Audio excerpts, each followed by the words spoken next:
ಸ್ಪರ್ಧಾರ್ಥಿಗಳೇ ನಮಸ್ಕಾರ. ನಾನು ಶಂಕರ ಪ್ರಕೃತಿ. ನಮ್ಮ ವಿಜಯೀ ಭವ ಮತ್ತು ವಿಜಯ ಪಥ ಯೂಟ್ಯೂಬ್ ಚಾನಲ್ಗಳಿಗೆ ತಮಗೆಲ್ಲರಿಗೂ ಆತ್ಮೀಯವಾದಂಥ ಸ್ವಾಗತ. ಕರ್ನಾಟಕ ಇತಿಹಾಸದ ಮುಂದುವರೆದ ಭಾಗವಾಗಿ ಬಹಮನಿ ಸುಲ್ತಾನರು ಮತ್ತು ಬಿಜಾಪುರ ಸುಲ್ತಾನರ ಒಂದು ವಿಷಯಗಳನ್ನು ಈ ವಿಡಿಯೋದಲ್ಲಿ ತಿಳಿದುಕೊಳ್ಳಲಿದ್ದೇವೆ. ಕರ್ನಾಟಕದಲ್ಲಿ ಸ್ಥಾಪನೆಯಾದಂಥ ಮೊದಲ ಮುಸ್ಲಿಂ ಸಾಮ್ರಾಜ್ಯ ಅಂದರೆ ಅದು ಬಹಮನಿ ಸಾಮ್ರಾಜ್ಯ. ಇದರ ಸ್ಥಾಪಕ ಅಲ್ಲಾವುದ್ದೀನ್ ಹಸನ್ ಗಂಗು ಬಹಮನ್ ಶಾ ಅಂತ. ಸ್ಥಾಪನೆ ಆದಂಥ ವರ್ಷ 1347. ಆರಂಭದಲ್ಲಿ ಈ ಬಹಮನಿ ಸುಲ್ತಾನರ ಸಾಮ್ರಾಜ್ಯ ಸ್ಥಾಪನೆ ಆದಾಗ ಇವರ ರಾಜಧಾನಿ ಗುಲ್ಬರ್ಗ. ಇದರ ಪ್ರಾಚೀನವಾದಂಥ ಹೆಸರು ಅಹಸಾನಾಬಾದ್ ಅಂತ. ನಂತರ ಏನು ಬೀದರ್ಗೆ 1422 ಬಹಮನಿ ಸುಲ್ತಾನರ ರಾಜಧಾನಿ ಶಿಫ್ಟ್ ಆಗುತ್ತೆ. 1347 1527 ತನಕ ಬಹುಮನಿಯನ್ನು ಕೇಂದ್ರವನ್ನಾಗಿಟ್ಕೊಂಡು ಆಳ್ವಿಕೆ ಮಾಡಲಾಗತ್ತೆ. ಇದು 186 ವರ್ಷಗಳ ಆಳ್ವಿಕೆ ಆಗತ್ತೆ. ಅನಂತರ ಅದು ವಿಘಟನೆ ಆದಮೇಲೆ ಬೇರೆ ಆಳ್ವಿಕೆ ಮುಂದುವರಿಯುತ್ತೆ. ಬಿಜಾಪುರ ಆದಿಲ್ ಶಾಹಿಗಳು, ಬೀದರ್ನಲ್ಲಿ ಬರೀದ್ ಶಾಹಿಗಳು, ಗೋಲ್ಕೊಂಡದಲ್ಲಿ ಕುತುಬ್ ಶಾಹಿಗಳು, ಅಹಮದ್ ನಗರದಲ್ಲಿ ನಿಜಾಂ ಶಾಹಿಗಳು, ಬಿರಾರ್ನಲ್ಲಿ ಇಮ್ಮದ್ ಶಾಹಿಗಳು. ಇದಿಷ್ಟನ್ನೇ ಟೇಬಲನ್ನು ಕ್ವಶನ್ ಕೇಳ್ತಾರೆ. ಏನಂತ, ಕುತುಬ್ ಶಾಹಿಗಳು ಈ 4 ಆಪ್ಷನ್ಸಲ್ಲಿ ಎಲ್ಲಿ ಆಡಳಿತ ಮಾಡ್ತಾ ಇದ್ರು ಅಂತ, ಅಥವಾ ಇಮ್ಮದ್ ಶಾಹಿಗಳು ಅನ್ನೋಂಥವ್ರು ಈ 4 ಪ್ಲೇಸಸ್ಸು ಅಥವಾ 5 ಪ್ಲೇಸಸ್ಸನ್ನು ಕೊಟ್ಟು ಎಲ್ಲಿ ಆಳ್ವಿಕೆ ಮಾಡ್ತಾ ಇದ್ರು, ಈ ಥರದ ಪ್ಲೇಸಸ್ಸನ್ನು ಕೇಳ್ಬೋದು. ಇವರಲ್ಲಿ ಪ್ರಸಿದ್ಧ ಅರಸ ಫಿರೋಜ್ ಶಾ ಬಹಮನಿ ಸುಲ್ತಾನರಲ್ಲಿ. ಇವರ ಪ್ರಮುಖವಾದಂಥ ನಾಣ್ಯವನ್ನು ಹನ್ ಅಂತ ಕರೀತಾ ಇದ್ರು. ಹನ್ ಅಂದರೆ ಚಿನ್ನದ ನಾಣ್ಯ ಆಗಿತ್ತು. ಇವರ ಧರ್ಮ ಇಸ್ಲಾಂ, ಅದರಲ್ಲಿ ಗೊತ್ತಿರೋಂಥದ್ದೇ. ಆದರೆ ಇದರಲ್ಲಿ ಬಹುತೇಕ ಬಹಮನಿ ಸುಲ್ತಾನರು ಶಿಯಾಗಳಾಗಿರ್ತಾರೆ, ಕೆಲವು ಬಹಮನಿ ಸುಲ್ತಾನರು ಸುನ್ನಿಗಳಾಗಿರ್ತಾರೆ. ಅದರಿಂದಾಗಿ ಉತ್ತರ ಭಾರತದ ಸಮಕಾಲೀನ ರಾಜರಾದಂಥ ಮೊಘಲರಿಗೂ ಇವ್ರಿಗೂ ಸಾಕಷ್ಟು ಧಾರ್ಮಿಕವಾಗಿಯೂ ಸಂಘರ್ಷ ಮುಂದುವರಿಯುತ್ತೆ. ಬಹಮನಿ ಸುಲ್ತಾನರ ಕೊನೆಯ ಸುಲ್ತಾನ ಕಲೀಮುಲ್ಲಾ ಅಂತ, ಈತ 1527 ತನ್ನ ಆಡಳಿತವನ್ನು ಎಂಡ್ ಮಾಡ್ತಾನೆ. ಅಂದರೆ 1527 ಅಂದರೆ ಬಹಮನಿ ಸುಲ್ತಾನರದು ಇದ್ರದ್ದು ನೀವು ಚೆನ್ನಾಗಿ ನೆನ್ಪಿಟ್ಕೋಬೇಕು. 1526 ಏನು ದೆಹಲಿ ಸುಲ್ತಾನರ ಒಂದಿದು ಅಡ್ಮಿನಿಸ್ಟ್ರೇಷನ್ ಸ್ಟಾರ್ಟ್ ಆಗುತ್ತಲ್ಲ, ನಿಮಗೆ ಗೊತ್ತಿದೆ 1526 ಆ ಒಂದು ಇಸ್ವಿಯನ್ನು ನೆನ್ಪಿಟ್ಕೊಳ್ಳಿ. ಯಾರು ದೆಹಲಿ ಸುಲ್ತಾನರ ಆಡಳಿತ ಎಂಡ್ ಆಗಿ ಮೊಘಲರ ಆಳ್ವಿಕೆ ಆರಂಭ ಆಗುವಂಥ ಟೈಮ್ ಅದು. ಅದೇ ಟೈಮ್ಗೆ ಇವರ ಆಡಳಿತನೂ ಅಂತ್ಯ ಆಗತ್ತೆ. ಅಲ್ಲಾವುದ್ದೀನ್ ಹಸನ್ ಗಂಗು ಬಹಮನ್ ಶಾ 1347 1358 ಆಳ್ವಿಕೆ ಮಾಡ್ತಾನೆ. ಈತ ಮೊದಲಿಗೆ ಈ ಹಸನ್ ಗಂಗು ಅನ್ನೋಂಥವನು ಬ್ರಾಹ್ಮಣರ ಮನೆಯಲ್ಲಿ ಕೆಲಸಕ್ಕೆ ಸೇರಿಕೊಂಡಿರ್ತಾನೆ. ಅನಂತರ ಆ ಬ್ರಾಹ್ಮಣರ ಒಬ್ಬ ಈತನಿಗೂ ಮೊಹಮ್ಮದ್ ಬಿನ್ ತುಘಲಕ್ನ ಆಸ್ಥಾನಕ್ಕೂ ಒಂದು ಸ್ವಲ್ಪ ಸಂಪರ್ಕ ಇರುತ್ತೆ. ಅದರ ಮುಖಾಂತರ ಈತ ಆತನ ಒಂದು ಆಡಳಿತದಲ್ಲಿ ಸೇರ್ಪಡೆಗೊಳ್ತಾನೆ ಅಧಿಕಾರಿಯಾಗಿ. ಮೊಹಮ್ಮದ್ ಬಿನ್ ತುಘಲಕ್ನ ಅಧಿಕಾರಿಯಾಗಿ ಅಲ್ಲಾವುದ್ದೀನ್ ಹಸನ್ ಅನ್ನಂಥವನು ಸೇರ್ಪಡೆ ಆಗ್ತಾನೆ. ಅನಂತರ ಈತ ಖಲೀಫನಿಂದ ಮಾನ್ಯತೆಯನ್ನು ತೆಗೆದುಕೊಂಡು ಮೊಹಮ್ಮದ್ ಬಿನ್ ತುಘಲಕ್ನ ವಿರುದ್ಧ ದಂಗೆ ಎದ್ದು ಸ್ವತಃ ಸಾಮ್ರಾಜ್ಯವನ್ನು ಸ್ಥಾಪನೆ ಮಾಡಿಕೊಂಡು 2ನೇ ಅಲೆಕ್ಸಾಂಡರ್ ಅಂತ ಕರೆದು ತನ್ನ ನಾಣ್ಯಗಳ ಮೇಲೆ ತಾನೇ ಅದನ್ನು ಮುದ್ರಣ ಹಾಕಿಕೊಳ್ತಾನೆ, ಸೆಕೆಂಡ್ ಅಲೆಕ್ಸಾಂಡರ್ ಅಂತ. 1347 ಆಗಸ್ಟ್ 11, ಇದು ಇಂಪಾರ್ಟೆಂಟು. ಇತ್ತೀಚೆಗೆ ನೀವು ಗಮನಿಸ್ತಾ ಇದ್ದೀರಿ. ಅಂದರೆ ಎಲ್ಲ ಇಸ್ವಿಗಳನ್ನು ಡೇಟ್ಗಳು ಇಂಪಾರ್ಟೆಂಟ್ ಇರಲ್ಲ, ಕೆಲವು ಮಾತ್ರ. ಅದರಲ್ಲಿ ಇದು ಒಂದು ಪ್ರಮುಖವಾದಂಥ ಇಸ್ವಿ. ಈತ ಅಲ್ಲಾವುದ್ದೀನ್ ಗಂಗು ಹಸನ್ ಬಹಮನ್ ಶಾ ಅನ್ನೋಂಥ ಒಂದು ಹೆಸರಿನೊಂದಿಗೆ ಗುಲ್ಬರ್ಗದಲ್ಲಿ ಒಂದು ಸಾಮ್ರಾಜ್ಯವನ್ನು ಸ್ಥಾಪನೆ ಮಾಡ್ತಾನೆ. ಅಲ್ಲಿ ಸಿಂಹಾಸನಕ್ಕೆ ಬರ್ತಾನೆ. ಮೊಹಮ್ಮದ್ ಬಿನ್ ತುಘಲಕ್ನ ವಿರುದ್ಧ ದಂಗೆ ಇದ್ದು, ಮೊಹಮ್ಮದ್ ಬಿನ್ ತುಘಲಕ್ನ ಕಾಲದಲ್ಲೇ ದಕ್ಷಿಣ ಭಾರತದ ಒಂದು ಪ್ರಾಂತ್ಯಾಧಿಕಾರಿಯಾಗಿ ನೇಮಕ ಆದಂಥವನು. ಅನಂತರ ತುಘಲಕ್ನ ವಿರುದ್ಧನೇ ದಂಗೆ ಎದ್ದು ಸ್ವತಂತ್ರ ಸಾಮ್ರಾಜ್ಯವನ್ನು ಸ್ಥಾಪನೆ ಮಾಡ್ಕೊಳ್ಳೋಂಥದ್ದು. ಈತ ತನ್ನ ರಾಜ್ಯವನ್ನು 4 ತರಪ್ಗಳಾಗಿ ವಿಂಗಡಣೆ ಮಾಡ್ಕೊಂಡಿರ್ತಾರೆ ಅಂತೀವಿ. ತರಪ್ ಅಂದರೆ ಪ್ರಾಂತ ಅಂತ. ಒಬ್ಬೊಬ್ಬ ಪ್ರಾಂತ ಅಧಿಕಾರಿಯನ್ನು ಅಲ್ಲಿ ನೇಮಕ ಮಾಡಿರ್ತಾನೆ. ಅವರಿಗೆ ತರಪ್ದಾರರು ಅಂತ ಕರೀತಾ ಇರ್ತಾರೆ ಯಾರು ಅಲ್ಲಾವುದ್ದೀನ್ನ ಕಾಲದಲ್ಲಿ. ಅನಂತರ 1ನೇ ಮೊಹಮ್ಮದ್ ಶಾ ಅನ್ನೋಂಥವನು ಆಳ್ವಿಕೆಗೆ ಬರ್ತಾನೆ. ಈತ ಅಲ್ಲಾವುದ್ದೀನ್ ಹಸನ್ ಗಂಗು ಬಹಮನ್ ಶಾನ ಮಗ ಆಗಿರ್ತಾನೆ. ಈತನ ಕಾಲದಲ್ಲಿ ಬಹುಮನಿ ಸಾಮ್ರಾಜ್ಯಕ್ಕೂ ವಿಜಯನಗರಕ್ಕೂ ದೋಅಬ್ ಪ್ರಾಂತ್ಯಕ್ಕಾಗಿ, ಕೃಷ್ಣ ಮತ್ತು ತುಂಗಭದ್ರಾ ನದಿಗಳ ನಡುವಿನ ಪ್ರದೇಶಕ್ಕಾಗಿ ಘರ್ಷಣೆಗಳು ಆರಂಭ ಆಗುತ್ತೆ. ಕ್ರಿಸ್ತ ಶಕ 1362ರಲ್ಲಿ ವಿಜಯನಗರ ಸೇನೆ ಮತ್ತು ವಾರಂಗಲ್ನ ಸೇನೆ ಕಾಕತೀಯರ ಅರಸ ಕಾಪಯ್ಯ ನಾಯಕನ ಮಗ ವಿನಾಯಕ ದೇವನ ನೇತೃತ್ವದಲ್ಲಿ ಕೌಲಾನ್ ಅಂತ ಪ್ರದೇಶದಲ್ಲಿ ಒಂದೇ ಮಹಮ್ಮದ್ ಸೇನೆಯ ವಿರುದ್ಧ ಹೋರಾಟ ಮಾಡುತ್ತೆ. ಅಂದರೆ ಇವರು ಸಮಕಾಲೀನರು. ಯಾರು ಸಮಕಾಲೀನರು? ವಾರಂಗಲಿನ ಕಾಕತೀಯರು ಮತ್ತು ಈ ಯಾರು ಗುಲ್ಬರ್ಗಾದ ಏನು ಬಹಮನಿ ಸುಲ್ತಾನರು. ಆ ಸಂದರ್ಭದಲ್ಲಿ ಅವರಿಗೆ ಕಾನ್ಫ್ಲಿಕ್ಟ್ ಇರುತ್ತೆ. ಅದು ಇಲ್ಲಿ ಘರ್ಷಣೆಗಳು ನಡೆಯುತ್ತೆ. ವಿಜಯನಗರ ಅರಸ 1ನೇ ಬುಕ್ಕರಾಯ ಮೊಹಮ್ಮದ್ ಶಾನಿಂದ ಕೌಲಂ ಮತ್ತು ಅದೋನಿಯಲ್ಲಿ ನಡೆದ ಯುದ್ಧದಲ್ಲಿ ಸೋಲ್ತಾನೆ. ನಿರಂತರ 10 ವರ್ಷಗಳ ಕಾಲ ಇವರ ನಡುವೆ ಸಂಘರ್ಷ ನಡೆಯುತ್ತೆ. ಕೊನೆಗೆ ಅಂತಿಮ ವಿಜಯ ಬುಕ್ಕರಾಯನದ್ದೇ ಆಗತ್ತೆ. ಮುಜಾಹಿದ್ ಶಾ ಅಂತ 1375ರಿಂದ 1378 ತನಕ ಆಳ್ವಿಕೆ ಮಾಡ್ತಾನೆ. ಈತ 1ನೇ ಮೊಹಮ್ಮದ್ ಶಾನ ಮಗ.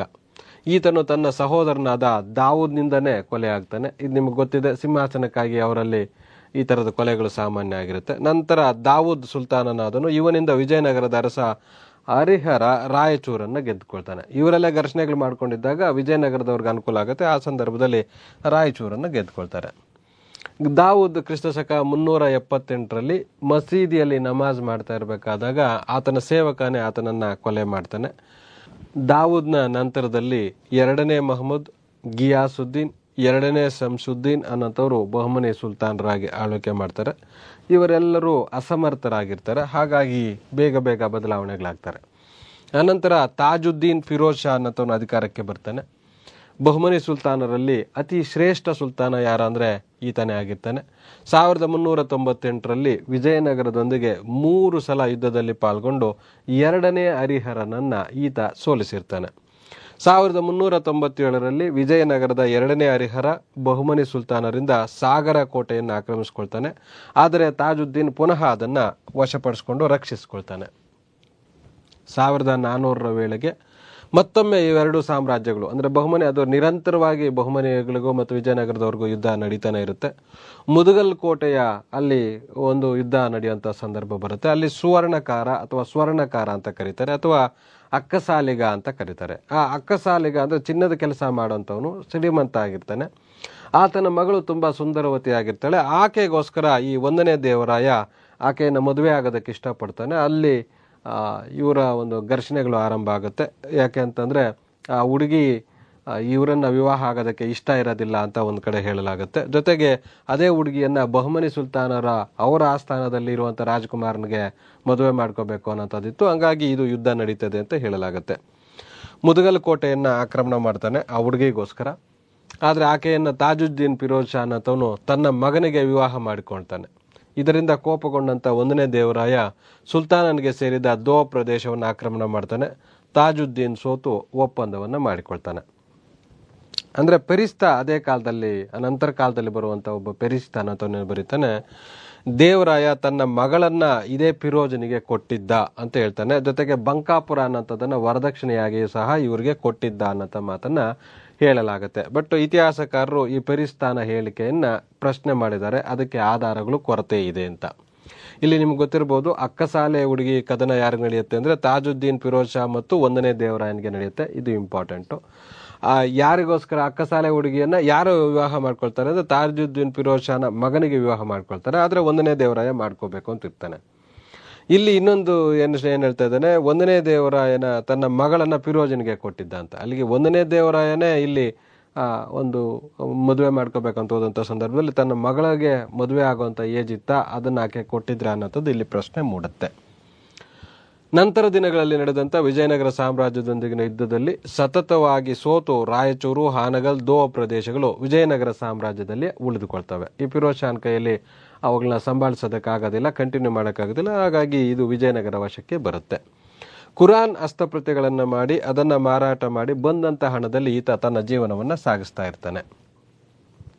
1ನೇ ಶಿಹಾಬುದ್ದೀನ್ ಅಂತ ಬರುತ್ತೆ. 1ನೇ ಶಿಹಾಬುದ್ದೀನ್ ಅಹಮದ್ ಶಾ 1422ರಿಂದ 1436 ತನಕ ಈತ ಬಹುಮನಿ ಸುಲ್ತಾನನಾಗಿ ಆಳ್ವಿಕೆಯನ್ನು ಮಾಡ್ತಾನೆ. ಬಹುಮನಿ ಸುಲ್ತಾನರ ಇತಿಹಾಸದಲ್ಲಿ ಬೀದರ್ ಯುಗ ಆರಂಭ ಆಗುತ್ತೆ. ಏನು ಬೀದರ್ ಯುಗ ಅಂದರೆ ಬೀದರ್ನ ರಾಜಧಾನಿಯನ್ನಾಗಿ ಮಾಡ್ಕೊಂಡು ಆಳ್ವಿಕೆ ಆರಂಭ ಆಗುತ್ತೆ. ಏನು ಬಹುಮನಿ ಸುಲ್ತಾನರ ಗುಲ್ಬರ್ಗ ರಾಜಧಾನಿ ಆಗುತ್ತದ ಅದು ಬದಲಾವಣೆ ಆಗುತ್ತೆ. ಯಾಕೆಂದರೆ ವಿಜಯನಗರದ ಈಗಾಗಲೇ ನೋಡಿದ್ರಲ್ಲ, ಸುಮಾರು ಯುದ್ಧಗಳಲ್ಲಿ ಸಂಘರ್ಷ ನಡೆದು ಸ್ವಲ್ಪ ಸಮಯದಲ್ಲಿ ಬಹುಮನಿ ಸುಲ್ತಾನರು ಯಶಸ್ಸು ಗಳಿಸಿದ್ರು ಸಹ ಕೊನೆಗೆ ಅಂತಿಮವಾಗಿ ವಿಜಯನಗರದ ಅರಸರೇ ಅಲ್ಲಿ ಡಾಮಿನೆನ್ಸಿ ಆಗ್ತಾ ಇರುತ್ತೆ. ಅದಕ್ಕೆ ಅದು ಆಯಕಟ್ಟಿನ ಸ್ಥಳವಾಗಿಲ್ಲ ಗುಲ್ಬರ್ಗ, ಹಾಗಾಗಿ ವಿಜಯನಗರಕ್ಕೆ ದಾಳಿಗೆ ಬೇಗ ತುತ್ತಾಗುತ್ತೆ. ಅದಕ್ಕೆ ಸ್ವಲ್ಪ ಹೊರಗಡೆಗೆ ಬರೋಣ ಅಂತ ಅಂದ್ಬಿಟ್ಟು ಬೀದರ್ ಪ್ರದೇಶದಲ್ಲಿ ಒಂದು ರಾಜಧಾನಿಯನ್ನು ಮಾಡಿಕೊಳ್ತಾರೆ. ಯಾರ ಕಾಲದಲ್ಲಿ ಅಂತ ಕೇಳ್ಬೋದು, ಇದು ಇಂಪಾರ್ಟೆಂಟು, ಚೆನ್ನಾಗಿ ನೆನ್ಪಿಟ್ಕೊಳ್ಳಿ. 1ನೇ ಶಿಹಾಬುದ್ದೀನ್ ಅಹಮದ್ ಶಾನ ಕಾಲದಲ್ಲಿ ರಾಜಧಾನಿ ಗುಲ್ಬರ್ಗದಿಂದ ಬೀದರ್ಗೆ ಬದಲಾವಣೆ ಆಗುತ್ತೆ. Very important. ಯಾವ ಇಸ್ವಿಯಲ್ಲಿ ಅಂತಲೂ ಕೇಳ್ಬೋದು, ಫ್ಯಾನ್ಸಿ ನಂಬರು ನೆನ್ಪಿಟ್ಕೊಳ್ಳೋಕ್ಕೆ 1422ರಲ್ಲಿ. ಇದು ಒಂದು ಕಾರಣ ರಾಜಧಾನಿ ಬದಲಾವಣೆ ಆಗೋದಕ್ಕೆ. ಇನ್ನೊಂದು ಕಾರಣ ಏನು ಹೇಳ್ತಾರೆ ಅಂದರೆ, ಇವರು ಸೂಫಿ ಸಂತರ ಆರಾಧಕರಾಗಿರ್ತಾರೆ. ಅಲ್ಲಿ ಗುರು ಗೇಸುದರಾಜ್ ಅನ್ನೋಂಥ ಒಬ್ಬ ಸಂತ ಇರ್ತಾನೆ, ಆತ ತೀರಿಕೊಳ್ತಾನೆ, ಆನಂತರ ಆ ಪ್ಲೇಸನ್ನು ಬಿಟ್ಟು ಈ ಕಡೆಗೆ ಬರ್ತಾರೆ ಅಂತ ಮತ್ತೊಂದು ವಾದ ಇದೆ. ಆ ಗೇಸುದರಾಜನ ಶಿಷ್ಯ 1423-24 ಏನು ಭೀಕರ ಬರಗಾಲ ಬಂದಂಥ ಸಂದರ್ಭದಲ್ಲಿ ಈತ ಆ ಒಂದು ಪ್ರಜೆಗಳಿಗೆ ಯಾವುದೇ ದುಃಖ ಆಗದಂತೆ, ಯಾವುದೇ ಒಂದು ಸಮಸ್ಯೆ ಆಗದಂತೆ ಅವ್ರಿಗೆ ಬೇಕಾದಂಥ ಆಹಾರ ಸೌಲಭ್ಯಗಳನ್ನು ಒದಗಿಸಿದ್ದಂತೆ. ಹಾಗಾಗಿ ಈತನಿಗೆ ವಲಿ ಅನ್ನೋಂಥ, ಕ್ಷಾಮದಿಂದ ರಕ್ಷಣೆ ಮಾಡಿದಂಥವನು ಅನ್ನೋಂಥ ಬಿರುದು ಈತನಿಗೆ ಸಿಗತ್ತೆ. ಯಾರಿಗೆ? ರಾಜನಿಗೆ. 2ನೇ ಅಲ್ಲಾವುದ್ದೀನ್ ಅಹಮದ್ 1436ರಿಂದ 1458 ತನಕ ಆಳ್ವಿಕೆ ಮಾಡ್ತಾನೆ. ಈತ ಶಿಹಾಬುದ್ದೀನ್ನ ಮಗ. ದಖನ್ ಮುಸ್ಲಿಂ ಶ್ರೀಮಂತರ ಚಾಡಿ ಮಾತಿಗೆ ಕಿವಿ ಕೊಟ್ಟು ವಿದೇಶಿ ಮುಸ್ಲಿಂ ಶ್ರೀಮಂತರನ್ನ ಕಗ್ಗೊಲೆ ಮಾಡಿಸ್ತಾನೆ. ಇದನ್ನ ಚಾಕನ್ ದುರಂತ ಅಂತ ಕರೀತಾರೆ. ಅಂದರೆ ಈ ದಖನ್ನಲ್ಲಿ ಸ್ವಲ್ಪ ಕಾನ್ಫ್ಲಿಕ್ಟ್ ಇರುತ್ತೆ. ವಿದೇಶದಿಂದ ಇಲ್ಲಿ ಉದ್ಯೋಗ ಅರಸಿ ಬಂದಂಥ ಮುಸ್ಲಿಮರ ಗುಂಪು ಒಂದಾದರೆ, ಇಲ್ಲೇ ಇದ್ದು ಮತಾಂತರ ಆಗಿರುವಂಥ ಮುಸ್ಲಿಮರ ಗುಂಪು ಇನ್ನೊಂದಿರುತ್ತೆ. ರಾಜರ ಹತ್ರ ಈ ರಾಜರು ನೀವು ನೋಡ್ತಾ ಇದ್ದೀರಿ ಎಷ್ಟು ಜನ ರಾಜರು ಬರ್ತಾರಂತ, ಅವರ ಸಾಧನೆಗಳು ಅಷ್ಟಕ್ಕಷ್ಟೇ ಇರುತ್ತೆ. ಮತ್ತು ಆ ಸಣ್ಣ ಪುಟ್ಟ ರಾಜ್ಯ, ಆ ರಾಜ್ಯದಲ್ಲಿ ಈ ಪಿತೂರಿಗಳು ಜಾಸ್ತಿ ಆಗ್ತಾ ಇರೋದ್ರಿಂದಲೇ ಆ ಸಾಮ್ರಾಜ್ಯ ತುಂಬ ದೊಡ್ಡ ಮಟ್ಟಕ್ಕೆ ಬೆಳೆಯೋದಕ್ಕೆ ಆಗೋದಿಲ್ಲ. ನಂತರ ಅವರಲ್ಲೇ ಕೊಲೆಗಳು ಆಗೋವಂಥದ್ದು, ಅವರಲ್ಲೇ ವೈಮನಸ್ಸುಗಳಿರೋದ್ರಿಂದ ಬೇರೆ ಪ್ರದೇಶಗಳನ್ನು ಆಕ್ರಮಣ ಮಾಡಿಕೊಳ್ಳೋಷ್ಟು ಫೋಕಸ್ ಮಾಡೋದಕ್ಕೆ ಆಗೋದಿಲ್ಲ. ಅದರಿಂದಾಗಿ ಏನಾಗುತ್ತೆ, ಈ ವಿದೇಶಿ ಮುಸ್ಲಿಮರು ಮತ್ತು ದೇಶೀಯ ಮುಸ್ಲಿಮರ ನಡುವೆ ಸಂಘರ್ಷ ಇರುತ್ತೆ. ಅದರಿಂದಾಗಿ ಆ ಚಾಕನ್ ಅನ್ನೋಂಥ ದುರಂತ ನಡೆಯುತ್ತೆ. ಆ ದುರಂತ, ಈ ಚಾಕನ್ ದುರಂತ ಯಾರ ಕಾಲದಲ್ಲಿ ನಡೀತು, ಚಾಕನ್ ದುರಂತ ಅಂದರೆ ಏನು ಅನ್ನೋಂಥದ್ದನ್ನು ಇಲ್ಲಿ ಕೇಳೋಂಥ ಪ್ರಶ್ನೆ ಇರುತ್ತೆ. ಬೀದರ್ನಲ್ಲಿ ವೈದ್ಯ ಚಿಕಿತ್ಸಾಲಯವನ್ನು ಈತ ತೆರೆದಿರ್ತಾನೆ. ಅಲ್ಲಾವುದ್ದೀನ್ ಹುಮಾಯೂನ್ 1458ರಿಂದ 1468 ತನಕ ಅಡ್ಮಿನಿಸ್ಟ್ರೇಷನ್ ಮಾಡ್ತಾನೆ. ಈತನ ಮುಂಗೋಪಿ ಆಗಿರ್ತಾನೆ, ಕ್ರೂರಿ ಆಗಿರ್ತಾನೆ, ನಿರಂಕುಶ ಸುಲ್ತಾನ ಆಗಿರ್ತಾನೆ. ಈತನ ಯಾರು ಕಂಟ್ರೋಲ್ ಮಾಡೋಂಥವ್ರು ಇರೋದಿಲ್ಲ, ಇಷ್ಟ ಬಂದಂಗೆಲ್ಲ ವರ್ತಿಸ್ತಾ ಇರ್ತಾನೆ. ಅದಕ್ಕೆ ಪೆರಿಸ್ತಾ ಅನ್ನೋಂಥ ಇವರು ಕುರಿತಂಥ ಇತಿಹಾಸವನ್ನು ರಚನೆ ಮಾಡಿರೋಂಥ ಲೇಖಕ ಈತ ಹುಮಾಯೂನ್. ಇದು ಚೆನ್ನಾಗಿ ನೆನ್ಪಿಟ್ಕೋಬೇಕು. ಸುಮಾರು ಜನಕ್ಕೆ ಈ ಹುಮಾಯೂನ್ ಅಂತಲೇ ಮೆನ್ಷನ್ ಮಾಡ್ತಾರೆ, ಅಲ್ಲಾವುದ್ದೀನ್ ಹುಮಾಯೂನ್ ಅಂತ ಇರೋದಿಲ್ಲ. ಸುಮಾರು ಕಡೆ ಹುಮಾಯೂನ್ ಅಂತವ್ರು ಇಬ್ಬರಿದ್ದಾರೆ. ಒಬ್ಬರು ಮೊಘಲರಲ್ಲಿ ಬರೋಂಥವ್ರು, ಇನ್ನೊಬ್ಬರು ಬಹಮನಿ ಸುಲ್ತಾನರಲ್ಲಿ ಬರೋಂಥವ್ರು. ಇದು ಇಂಪಾರ್ಟೆಂಟು. ಬಹಮನಿ ಸುಲ್ತಾನರಲ್ಲಿರುವಂಥ ಹುಮಾಯೂನ್ಗೆ ಜಾಲಿಮ್ ಅಂತ ಬಿರುದಿರೋಂಥದ್ದು. ಮೊಘಲರ ಹುಮಾಯೂನ್ಗೆ ಈ ಜಾಲಿಮ್ ಅನ್ನೋಂಥ ಬಿರುದು ಇಲ್ಲ. ಜಾಲಿಮ್ ಅಂದರೆ ದಬ್ಬಾಳಿಕೆಯ ರಾಜ, ಪ್ರಜೆಗಳನ್ನು ಪೀಡಿಸುವಂಥವನು, ನೀಚ ರಾಜ ಅನ್ನೋಂಥ ಒಂದು ಮೀನಿಂಗನ್ನು ಕೊಡುತ್ತೆ ಇದು. ಆಸ್ಥಾನ ಮಂತ್ರಿ ಆದಂಥ ಈತನಿಗೆ ಆಸ್ಥಾನ ಮಂತ್ರಿ ಆಗಿರ್ತಾನೆ ಹುಮಾಯೂನ್ಗೆ. ಅವನು ಯಾರು ಅಂದರೆ ಮಹಮ್ಮದ್ ಗವಾನ್.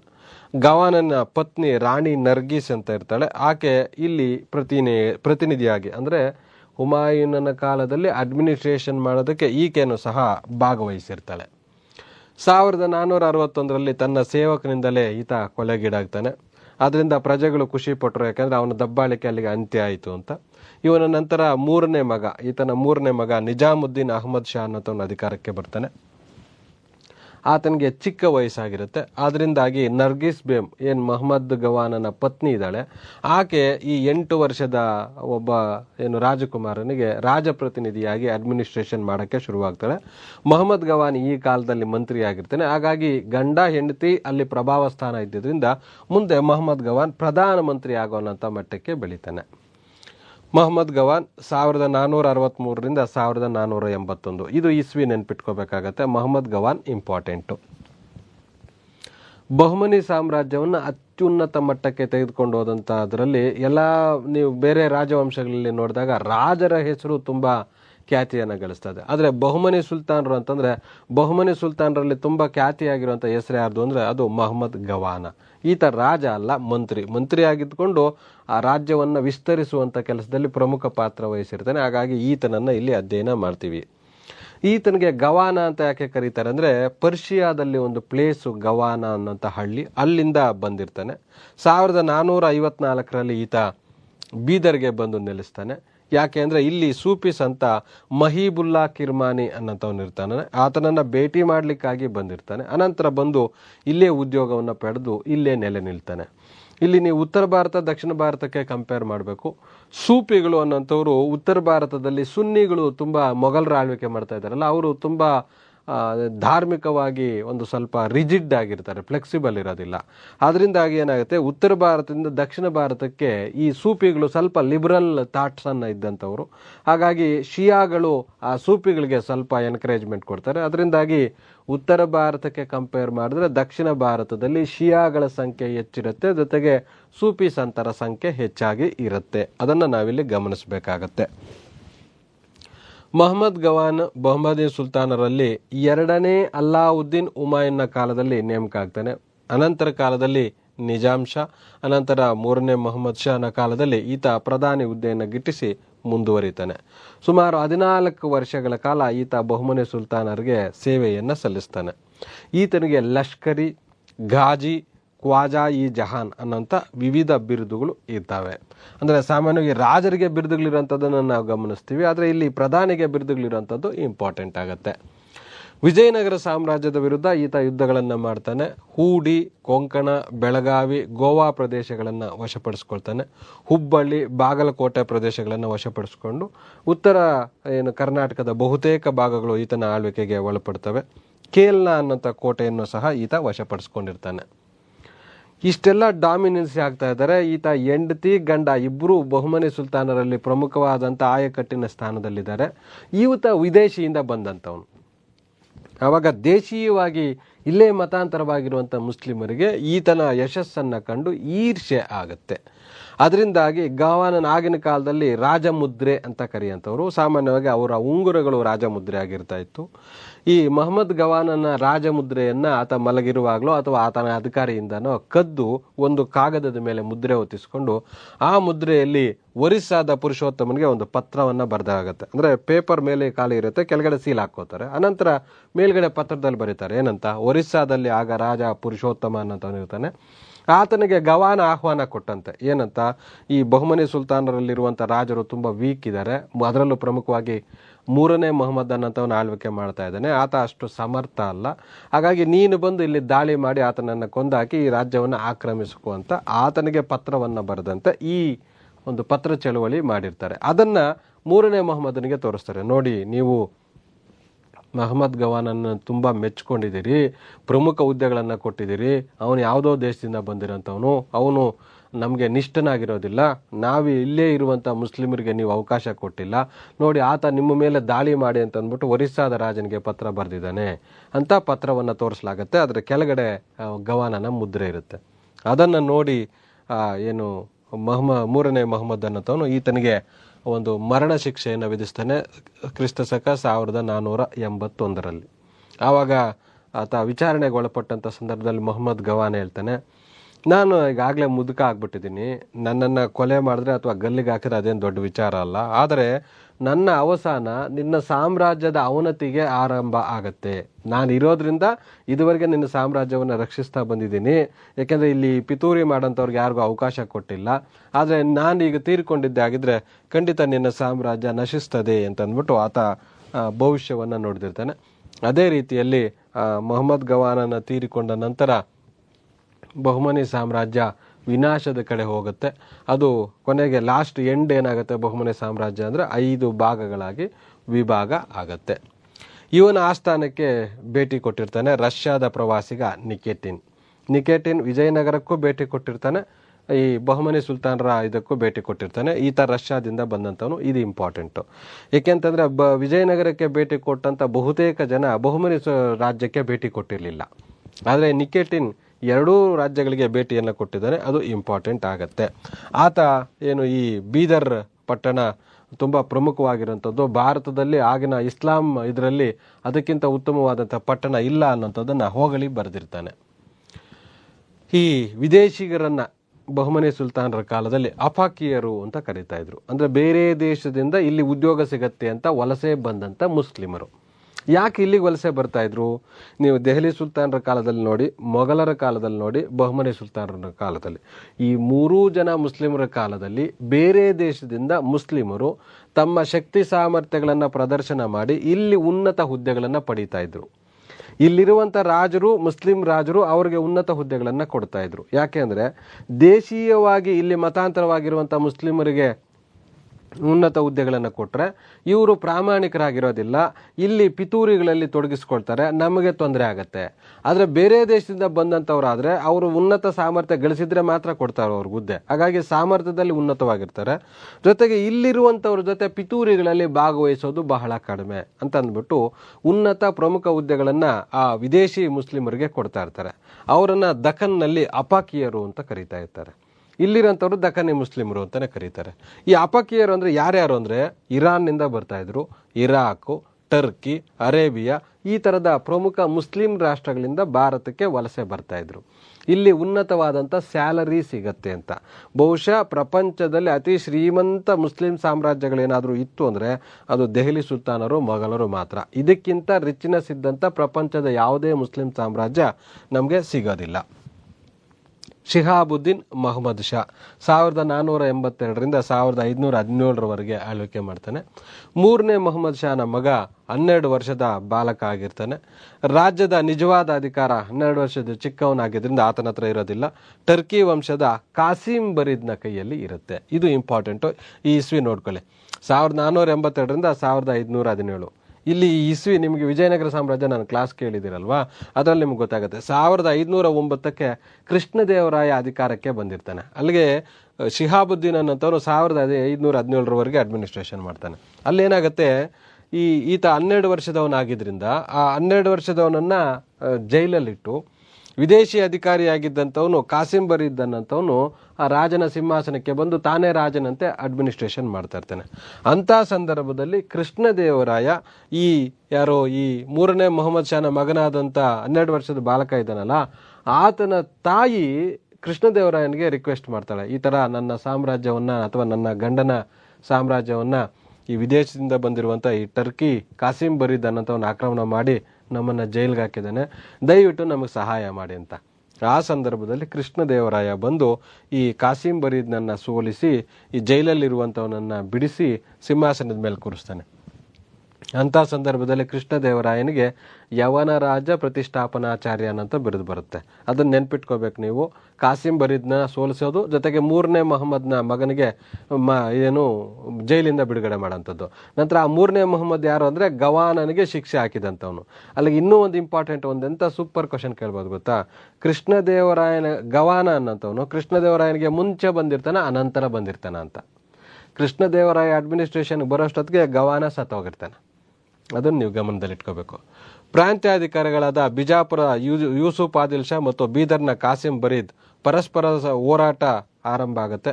ಇದರಿಂದಾಗಿ ಇವೆರಡು ಡಿವೈಡ್ ಆಗುತ್ತೆ ನೋಡಿ. ಯಾಕೆಂದರೆ ಬೀದರ್, ಬಿಜಾಪುರ ಅವೆರಡು ಪ್ರಾಂತ್ಯಾಧಿಕಾರಿಗಳಿವರು. ಇದು ಏನು ನೀವು 5 ಬಹುಮನಿ ಸುಲ್ತಾನ್ ವಿಭಾಗ ಆಗುತ್ತೆ ಅಂತ ಹೇಳ್ತೀವಲ್ವಾ, ಬಹುಮನಿ ಸಾಮ್ರಾಜ್ಯ ಅನ್ನೋಂಥದ್ದು 5 ಪ್ರಾಂತಗಳನ್ನು ಒಳಗೊಂಡಿರುತ್ತೆ. ಆ 5 ಪ್ರಾಂತಗಳಿಗೆ ಬಹುಮನಿ ಸುಲ್ತಾನರ ನೆಂಟರೋ, ಅವರ ಸಂಬಂಧಿಕರೋ ಅಥವಾ ಅವರ ಕಾಲದಲ್ಲಿರುವಂಥ ಅತ್ಯುತ್ತಮ ಸಾಮರ್ಥ್ಯ ಇರುವಂಥವ್ರನ್ನು ಆ 5 ಪ್ರಾಂತ್ಯಕ್ಕೆ ಪ್ರಾಂತ್ಯಾಧಿಕಾರಿಗಳನ್ನಾಗಿ ನೇಮಕ ಮಾಡಿರ್ತಾರೆ. ಯಾವಾಗ ಮೇಯ್ನ್ ರಾಜ ವೀಕ್ ಆದ ಅಂತಂದಾಗ ಆ ಪ್ರಾಂತ್ಯಾಧಿಕಾರಿಗಳೆಲ್ಲರೂ ಕಾಲಾನಂತರದಲ್ಲಿ ಒಬ್ಬರನ್ನು ನೋಡಿ ಒಬ್ಬರು ಸ್ವತಃ ಸ್ವಾತಂತ್ರ್ಯವನ್ನು ಘೋಷಣೆ ಮಾಡಿಕೊಂಡು ಸ್ವತಂತ್ರ ರಾಜರಾಗಿ ಆಳ್ವಿಕೆ ಪ್ರಾರಂಭ ಮಾಡ್ತಾರೆ. ಯಾವಾಗ? ಮೂರನೇ ಮೊಹಮ್ಮದ್ ತೀರಿಕೊಂಡ ನಂತರ, ಮೊಹಮ್ಮದ್ ಗವಾನ್ ತೀರಿಕೊಂಡ ನಂತರ ಫಸ್ಟ್ ವಿಭಜನೆ ಆಗುವಂಥದ್ದು. 5 ರಾಜ್ಯಗಳು ಬೇರ್ಪಡೆ ಆಗುತ್ತಲ್ಲ, ಬೇರ್ಪಡೆ 5 ರಾಜ್ಯಗಳು ಒಂದೇ ಟೈಮಲ್ಲಿ ಆಗಿಲ್ಲ, ಒಂದೊಂದು ನಂತರ ಆಗುತ್ತೆ. ಫಸ್ಟ್ ವಿಭಜನೆ ಆಗೋದು ಯಾವುದು? 1489ರಲ್ಲಿ ವಿಭಜನೆ ಆಗುವಂಥದ್ದು ಬಿಜಾಪುರ ಡಿವೈಡ್ ಆಗುತ್ತೆ. ಯಾವುದರಿಂದ? ಗುಲ್ಬರ್ಗ ಅಥವಾ ಬೀದರ್ ರಾಜ್ಯದಿಂದ. ಕಾಸಿಂ ಬರೀದ್ನ ವಿರುದ್ಧ ಗೆಲುವು ಗುಲ್ಬರ್ಗವನ್ನ ಮುತ್ತಿ ಮೊಹಮ್ಮದ್ನ ಮಂತ್ರಿ ಬರೀದ್ನನ್ನ ಕೊಂದು ಅವನ ಬಂಧನದಲ್ಲಿದ್ದಂತ 2ನೇ ಮಹಮ್ಮದ್ ಶಾ, 3ನೇ ಮೊಹಮ್ಮದ್ನ ಮಗ 2ನೇ ಮೊಹಮ್ಮದ್ ಶಾನನ್ನ ಬಿಡುಗಡೆ ಮಾಡಿದಂಥವರು ಕೃಷ್ಣದೇವರಾಯ. ಶಿಹಾಬುದ್ದೀನ್ ಮೊಹಮ್ಮದ್ನ ನಂತರ ಅಲ್ಲಾವುದ್ದೀನ್ ನಂತರ ವಲೀಮುಲ್ಲಾ ಕೊನೆಯ ಸುಲ್ತಾನ, ಅನಂತರ ಕಲೀಮುಲ್ಲಾ ಅನ್ನಂಥವನು ಅಧಿಕಾರಕ್ಕೆ ಬರ್ತಾನೆ. ಅಂದ್ರೆ ಶಿಹಾಬುದ್ದೀನು, ಅವನ ನಂತರ ವಲೀಮುಲ್ಲಾ, ಅನಂತರ ಕಲೀಮುಲ್ಲಾ ಅನ್ನಂಥವ್ರು ಅಧಿಕಾರಕ್ಕೆ ಬರ್ತಾರೆ. ಅಲ್ಲಿಗೆ ಬಹುಮನಿ ಸುಲ್ತಾನರ ಕೊನೆಯ ರಾಜ ಅಂದ್ರೆ ಕಲೀಮುಲ್ಲಾ. ಬಹುಮನಿ ಸಾಮ್ರಾಜ್ಯದ ಕೊನೆಯ ದೊರೆ ಕಲೀಮುಲ್ಲಾ 1526ರಿಂದ 28 ತನಕ ಅಡ್ಮಿನಿಸ್ಟ್ರೇಷನ್ ಮಾಡ್ತಾನೆ. ಈ ಕಲೀಮುಲ್ಲಾನ ಕಾಲದಲ್ಲೇ ವಿಭಜನೆ ಆರಂಭ ಆಗುತ್ತೆ. ಫಸ್ಟ್ ವಿಭಜನೆ ಆಗಂಥದ್ದು ಬಿಜಾಪುರ. ಬಿಜಾಪುರ ಆದಿಲ್ ಶಾಹಿಗಳು ಕ್ರಿಸ್ತಶಕ ವೆರಿ ಇಂಪಾರ್ಟೆಂಟ್ ಇಸ್ವಿಗಳು. ಇದನ್ನು ಬಹುಮನಿ ಸುಲ್ತಾನರಿಂದ ಮೊದಲಿಗೆ ವಿಭಾಗ ಆದಂಥ ರಾಜ್ಯ ಯಾವುದು ಅಥವಾ ಬಿಜಾಪುರ, ಪ್ರಾಂತ ಯಾವುದು ಬಿಜಾಪುರ. ಓಕೆ, ಎಷ್ಟರಲ್ಲಿ ವಿಭಾಗ ಆಯಿತು? 1489. 1489ರಲ್ಲಿ ಬಿಜಾಪುರ ಯೂಸುಫ್ ಆದಿಲ್ ಶಾನ ಒಂದು ನೇತೃತ್ವದಲ್ಲಿ ಬಹುಮನಿ ಸುಲ್ತಾನರಿಂದ ವಿಘಟನೆ ಹೊಂದುತ್ತೆ. ಹಾಗಾದರೆ ಇದು ವಿಘಟನೆ ಹೊಂದಿದಾಗ ಅಥವಾ ಸ್ವತಂತ್ರ ಘೋಷಿಸಿಕೊಂಡಾಗ ಬಹುಮನಿ ಸುಲ್ತಾನರ ರಾಜ ಯಾರು ಅಂದರೆ ಕಲೀಮುಲ್ಲಾ. ಬರೀದ್ ಶಾಹಿಗಳು ಬೀದರ್ನ ಕೇಂದ್ರವಾಗಿಟ್ಕೊಂಡು 1518ರಲ್ಲಿ ಇಂದ 1618 ತನಕ ಆಳ್ವಿಕೆ ಮಾಡ್ತಾರೆ. ಈ ಬರೀದ್ ಶಾಹಿಗಳು ಬೀದರಲ್ಲಿ ಆರಂಭ ಆಗೋದು ಯಾರ ಕಾಲದಲ್ಲಿ ಅಂದರೆ ಆಲಿ ಬರೀದ್ ಕಾಸಿಂ. ಈತ ಪ್ರಾಂತ್ಯಾಧಿಕಾರಿಯಾಗಿದ್ದಂಥವನು. ಈತ ಸ್ವತಃ ಸ್ವತಂತ್ರವನ್ನು ಘೋಷಣೆ ಮಾಡಿಕೊಳ್ತಾನೆ. ನಿಜಾಂ ಶಾಹಿಗಳು ಅಹಮದ್ ನಗರದಲ್ಲಿ 1490ರಲ್ಲಿ ಮಲ್ಲಿಕ್ ಅಹಮದ್ನ ನೇತೃತ್ವದಲ್ಲಿ ಸ್ವಾತಂತ್ರ್ಯವನ್ನು ಘೋಷಿಸಿಕೊಳ್ತಾರೆ. ಇದು ವಿಘಟನೆ ಆದಂಥ ವರ್ಷಗಳು ನೆನ್ಪಿಟ್ಕೋಬೇಕು. ಇಮದ್ ಶಾಹಿಗಳು ಬಿರಾರ್ ಕ್ರಿಸ್ತಶಕ 1490ರಿಂದ 1687 ತನಕ ಇದು ಅಡ್ಮಿನಿಸ್ಟ್ರೇಷನ್ ಆಗುತ್ತೆ. ಇಮಾನ್ ಉಲ್ ಮಲ್ಕನ್ ಅಂತವನು ಈ ಒಂದು ಬಿರಾರ್ ಪ್ರಾಂತವನ್ನು ಸ್ವತಂತ್ರವನ್ನು ಘೋಷಣೆ ಮಾಡಿಕೊಂಡಂಥ ಮೊದಲ ಸುಲ್ತಾನ. ಕುತುಬ್ ಶಾಹಿಗಳು ಇವರು ಗೋಲ್ಕೊಂಡ ಪ್ರಾಂತ್ಯಾಧಿಕಾರಿಗಳಾಗಿದ್ದಂಥವ್ರು. 1518ರಿಂದ 1687 ತನಕ ಇವರು ಅಡ್ಮಿನಿಸ್ಟ್ರೇಷನ್ ಮಾಡ್ತಾರೆ. ಕುತುಬ್ ಉಲ್ ಮುಲ್ಕನ್ ಅಂತವನು ಈ ಕುತುಬ್ ಶಾಹಿಗಳ ಒಂದು ಸ್ವಾತಂತ್ರ್ಯವನ್ನು ಘೋಷಿಸಿಕೊಂಡಂಥ ರಾಜ್ಯ. ಇಲ್ಲಿ ನೋಡ್ಬೋದು ಬಿಜಾಪುರ ಬೀದರ್ ಮಧ್ಯದಲ್ಲಿ ಬರ್ತದೆ. ಇಲ್ಲಿ ನೋಡಿ ಗೋಲ್ಕೊಂಡ, ಬೆರಾರ್, ಅಹಮದ್ ನಗರ. ಇದಿಷ್ಟನ್ನೇ ಪ್ರಶ್ನೆ ಕೇಳುವಂಥ ಸಾಧ್ಯತೆ ಇದೆ. ಏನಂತ ಕೇಳ್ಬೋದು? ಭೂಪಟದಲ್ಲಿ ಗುರುತಿಸಿ ಅಂತ ಕೇಳ್ಬೋದು. ಅಥವಾ ಬಹುಮನಿ 5 ಸುಲ್ತಾನ ರಾಜ್ಯಗಳ ಮಧ್ಯಕ್ಕೆ ಕೇಂದ್ರವಾಗಿ ಎಲ್ಲದಕ್ಕೂ ಲಿಂಕ್ ಇರುವಂಥ ರಾಜ್ಯ ಯಾವುದು ಅಂತ ಎಷ್ಟು ಅದ್ಭುತವಾಗಿರುವಂಥ ಪ್ರಶ್ನೆ ಕೇಳ್ಬೋದು ಇಲ್ಲಿ. ಅಂದರೆ ನೋಡಿ, ಇಲ್ಲಿ ಎಲ್ಲ ರಾಜ್ಯಗಳಿಗೆ ಈ 5 ರಾಜ್ಯಗಳಲ್ವಾ, 5 ರಾಜ್ಯಗಳಿಗೆ ಸಂಪರ್ಕ ಕಲ್ಪಿಸುವಂಥದ್ದು ಇದು ಮೇಯ್ನು. ಇದು ಒಂದು ರಾಜ್ಯ. ಅನಂತರ ನೋಡಿ ಫಸ್ಟ್ ಯಾವುದೋ ಇದು ಬಿಜಾಪುರ ಡಿವೈಡ್ ಆಗುತ್ತೆ. ಇದನ್ನು ಚೆನ್ನಾಗಿ ನೆನ್ಪಿಟ್ಕೋಬೇಕು. ನೋಡಿ 5 ರಾಜ್ಯಗಳಿಗೆ ಮಧ್ಯದಲ್ಲಿ ಬರೋದು ಯಾವುದು ಅಂತ. ಅಥವಾ ಬೀದರ್ಗೆ ಮೇಲೆ ಬರೋದು ಯಾವುದು? ಬಿರಾರ್. ಬೀದರ್ಗೆ ಈ ಕಡೆ ಪಶ್ಚಿಮದ ಕಡೆ ಬರೋದು ಯಾವುದು? ಪೂರ್ವದ ಕಡೆ ಬರೋದು ಯಾವುದು? ಈ ಥರದ ಪ್ರಶ್ನೆಗಳನ್ನು ಕೇಳ್ಬೋದು. ಈ ಥರದ ಒಂದು ಕಾನ್ಸೆಪ್ಟ್ ಇರಬೇಕು. ಸುಮಾರು ಜನ ಈ ಮ್ಯಾಪ್ನ ಅಬ್ಸರ್ವ್ ಮಾಡೋದೇ ಇಲ್ಲ. ಸುಮ್ಮನೆ ಅದೇನೋ ಕೊಟ್ಟಿದ್ದಾರೆ ಬಿಡು ಅವ್ರು ಏನೋ ಅಂತ ಅಂದ್ಕೊಂಡು ಹೋಗ್ಬಿಡ್ತಾರೆ. ಬಟ್ ಇದು ಇಂಪಾರ್ಟೆಂಟ್ ಆಗತ್ತೆ. ಬಿಜಾಪುರ ಸುಲ್ತಾನರು, ಅಲ್ಲಿಗೆ ಬಹುಮನಿ ಸುಲ್ತಾನರು ಎಂಡಿಂಗ್ ಆಯಿತು. ಅವರಲ್ಲಿ ನಂತರ ಏನಂತ ಪ್ರಮುಖ ರಾಜರು ಬರೋದಿಲ್ಲ. ಬಿಜಾಪುರ ಸುಲ್ತಾನರು ಸ್ವಲ್ಪ ಬಹುಮನಿ ಸಾಮ್ರಾಜ್ಯದಷ್ಟು ಇಲ್ಲದೆ ಹೋದ್ರು ಅದರ ಪಳಿಯುಳಿಕೆಯಾಗಿ ಸ್ವಲ್ಪ ಕಾಲ ಉತ್ತಮವಾದಂಥ ಅಡ್ಮಿನಿಸ್ಟ್ರೇಷನ್ ಕೊಡ್ತಾರೆ. 1489ರಿಂದ 1686 ತನಕ ಇವರು ಅಡ್ಮಿನಿಸ್ಟ್ರೇಷನ್ ಮಾಡ್ತಾರೆ. ಬಿಜಾಪುರ ಸುಲ್ತಾನರ ಆಡಳಿತದ ಸ್ಥಾಪಕ ಯೂಸುಫ್ ಆದಿಲ್ ಶಾ. ಈತ ಆದಿಲ್ ಶಾಹಿ ವಂಶಸ್ಥ ಆಗಿದ್ದಾನೆ. ಈತನ ರಾಜಧಾನಿ ಬಿಜಾಪುರ. ಈಗ ಅದನ್ನು ವಿಜಯಪುರ ಅಂತ ಕರೀತಾರೆ. ಆಡಳಿತ ಇವರ ಭಾಷೆಗಳು ಪರ್ಷಿಯನ್, ಮರಾಠಿ, ಉರ್ದು, ಕನ್ನಡ. ನೋಡಿ, ಈಗ ನೀವು ಬಹುಮನಿ ಸುಲ್ತಾನರ ಅಡ್ಮಿನಿಸ್ಟ್ರೇಷನ್ಗೆ ಬಂದಂಥ ಸಂದರ್ಭದಲ್ಲಿ ಮೊಘಲರ ಅಡ್ಮಿನಿಸ್ಟ್ರೇಷನ್ನು ದೆಹಲಿ ಸುಲ್ತಾನರದು. ಇವರೆಲ್ಲರದ್ದು ಪರ್ಷಿಯನ್ ಭಾಷೆಯ ಅಡ್ಮಿನಿಸ್ಟ್ರೇಷನ್ ಇತ್ತು. ಆದರೆ ಬಿಜಾಪುರ ಸುಲ್ತಾನರು ಪರ್ಷಿಯನ್ ಭಾಷೆ ಇತ್ತು, ಅನಂತರ ಅದನ್ನು ಬದಲಾವಣೆ ಮಾಡಿ ಮರಾಠಿ, ಉರ್ದು, ಕನ್ನಡವನ್ನು ಆಡಳಿತ ಭಾಷೆಯನ್ನಾಗಿ ಮಾಡ್ತಾರೆ. ಇವರ ಧರ್ಮ ಶಿಯಾಗಳು ಇದ್ರು, ಸುನ್ನಿಗಳು ಇದ್ರು. ಅದರ ಪ್ರಮುಖವಾಗಿ ಇವರು ಶಿಯಾ ಪಂಗಡಕ್ಕೆ ಸೇರಿದಂಥವ್ರು ಆಗಿದ್ದಾರೆ. ಇವರಲ್ಲಿ ಪ್ರಸಿದ್ಧ ಸುಲ್ತಾನ, ಬಿಜಾಪುರ ಸುಲ್ತಾನರಲ್ಲಿ ಪ್ರಸಿದ್ಧ ಸುಲ್ತಾನ ಅಂದರೆ ಅದು 2ನೇ ಇಬ್ರಾಹಿಂ ಆದಿಲ್ ಶಾ. ಇದು ಕನ್ಫ್ಯೂಷನ್ ಆಗಬಾರ್ದು. ಸುಮಾರು ಜನಕ್ಕೆ ಬಹುಮನಿ ಸುಲ್ತಾನರಲ್ಲಿ ಪ್ರಸಿದ್ಧ ಸುಲ್ತಾನ ಯಾರು, ಬಿಜಾಪುರ ಸುಲ್ತಾನರಲ್ಲಿ ಪ್ರಸಿದ್ಧ ಸುಲ್ತಾನ ಯಾರು ಅನ್ನೋದು ಕನ್ಫ್ಯೂಷನ್ ಆಗಬಾರ್ದು. ಇವರಲ್ಲಿ ಕೊನೆಯ ಸುಲ್ತಾನ, ಬಹುಮನಿ ಸುಲ್ತಾನರಲ್ಲಿ ಕೊನೆಯ ಸುಲ್ತಾನ ಕಲೀಮುಲ್ಲಾ ಅಂತ. ಅದೇ ರೀತಿ ಸಿಕಂದರ್ ಆದಿಲ್ ಶಾ ಅನ್ನಂಥವನು ಈ ಬಿಜಾಪುರ ಸುಲ್ತಾನರ ಕೊನೆಯ ರಾಜ ಆಗಿರ್ತಾನೆ. 1686ರಲ್ಲಿ ಔರಂಗಜೇಬ್ ಇದನ್ನು ಮೊಘಲ್ ಸಾಮ್ರಾಜ್ಯದಲ್ಲಿ ಮರ್ಜ್ ಮಾಡ್ಕೊಳ್ತಾನೆ. ಅಲ್ಲಿಗೆ ಈ ಸಾಮ್ರಾಜ್ಯ ಎಂಡ್ ಆಗುತ್ತೆ. ಆಗ ಇದ್ದಂಥ ರಾಜ ಯಾರಂದ್ರೆ ಸಿಕಂದರ್ ಆದಿಲ್ ಶಾ. ಬಹುಮನಿ ಸುಲ್ತಾನರದು ಚಿನ್ನದ ನಾಣ್ಯ ಹನ್ನಂತ, ಅದೇ ರೀತಿ ಬಿಜಾಪುರ ಸುಲ್ತಾನರದು ಚಿನ್ನದ ನಾಣ್ಯ ಹನ್ನಂತ. ಕನ್ಫ್ಯೂಷನ್ ಏನು ಬೇಡ.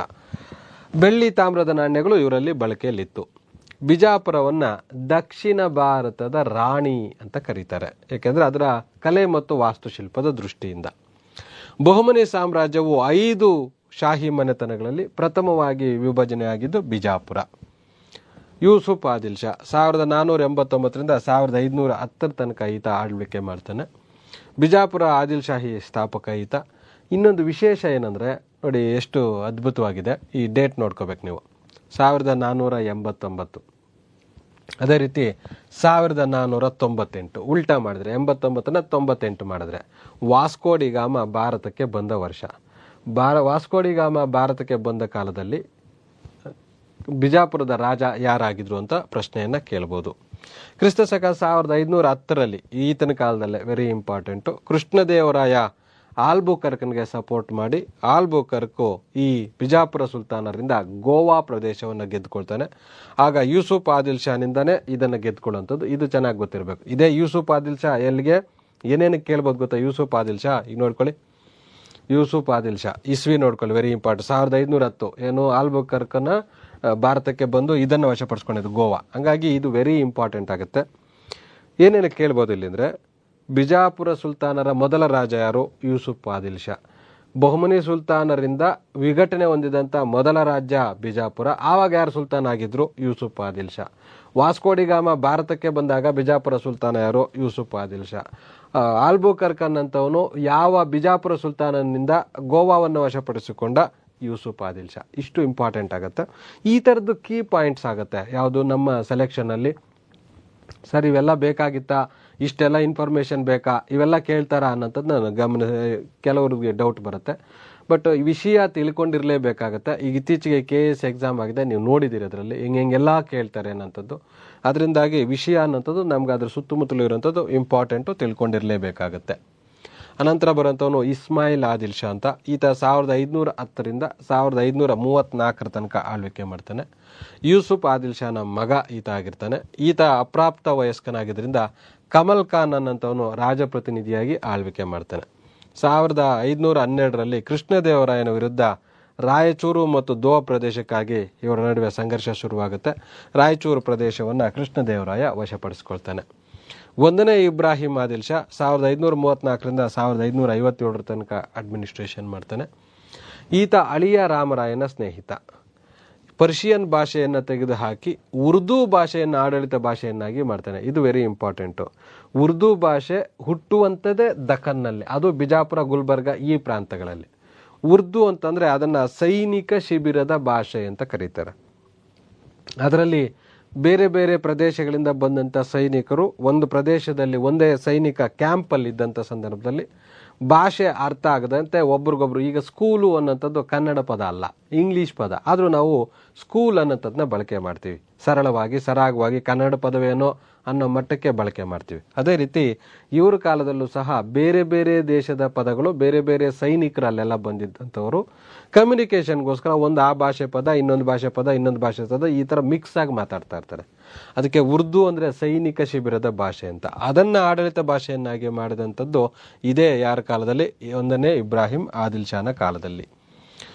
ಪರ್ಷಿಯನ್ ಶಿಯಾಗಳ ಭಾಷೆ ಎಂಬುದೇ ಇದಕ್ಕೆ ಪ್ರಮುಖವಾದಂಥ ಕಾರಣ ಆಗಿತ್ತು. ಇವನು ಸುನ್ನಿ ಪಂಥದವನಾಗಿದ್ದರಿಂದ ಪರ್ಷಿಯನ್ ತೆಗೆದಾಕಿ ಇದು ಮಾಡ್ತಾನೆ ಅಂತ. ಇದು ಉಲ್ಟಾ ಆಗುತ್ತೆ, ಯಾಕಂದರೆ ಮೊಘಲರು ಸುನ್ನಿಗಳಾಗಿದ್ದರು, ಅವರು ಪರ್ಷಿಯನ್ ಭಾಷೆಯನ್ನು ಬಳಕೆ ಮಾಡ್ತಾ ಇದ್ರು. ಅದಕ್ಕೆ ಇವ್ರು ಏನು ಮಾಡ್ತಾರೆ, ಶಿಯಾಗಳ ಭಾಷೆ ಅನ್ನೋಂಥ ಕಾರಣಕ್ಕೆ ಇದನ್ನು ಉಲ್ಟಾ ಪಲ್ಟಾ ಮಾಡಿದ್ದಾರೆ ಇಲ್ಲಿ.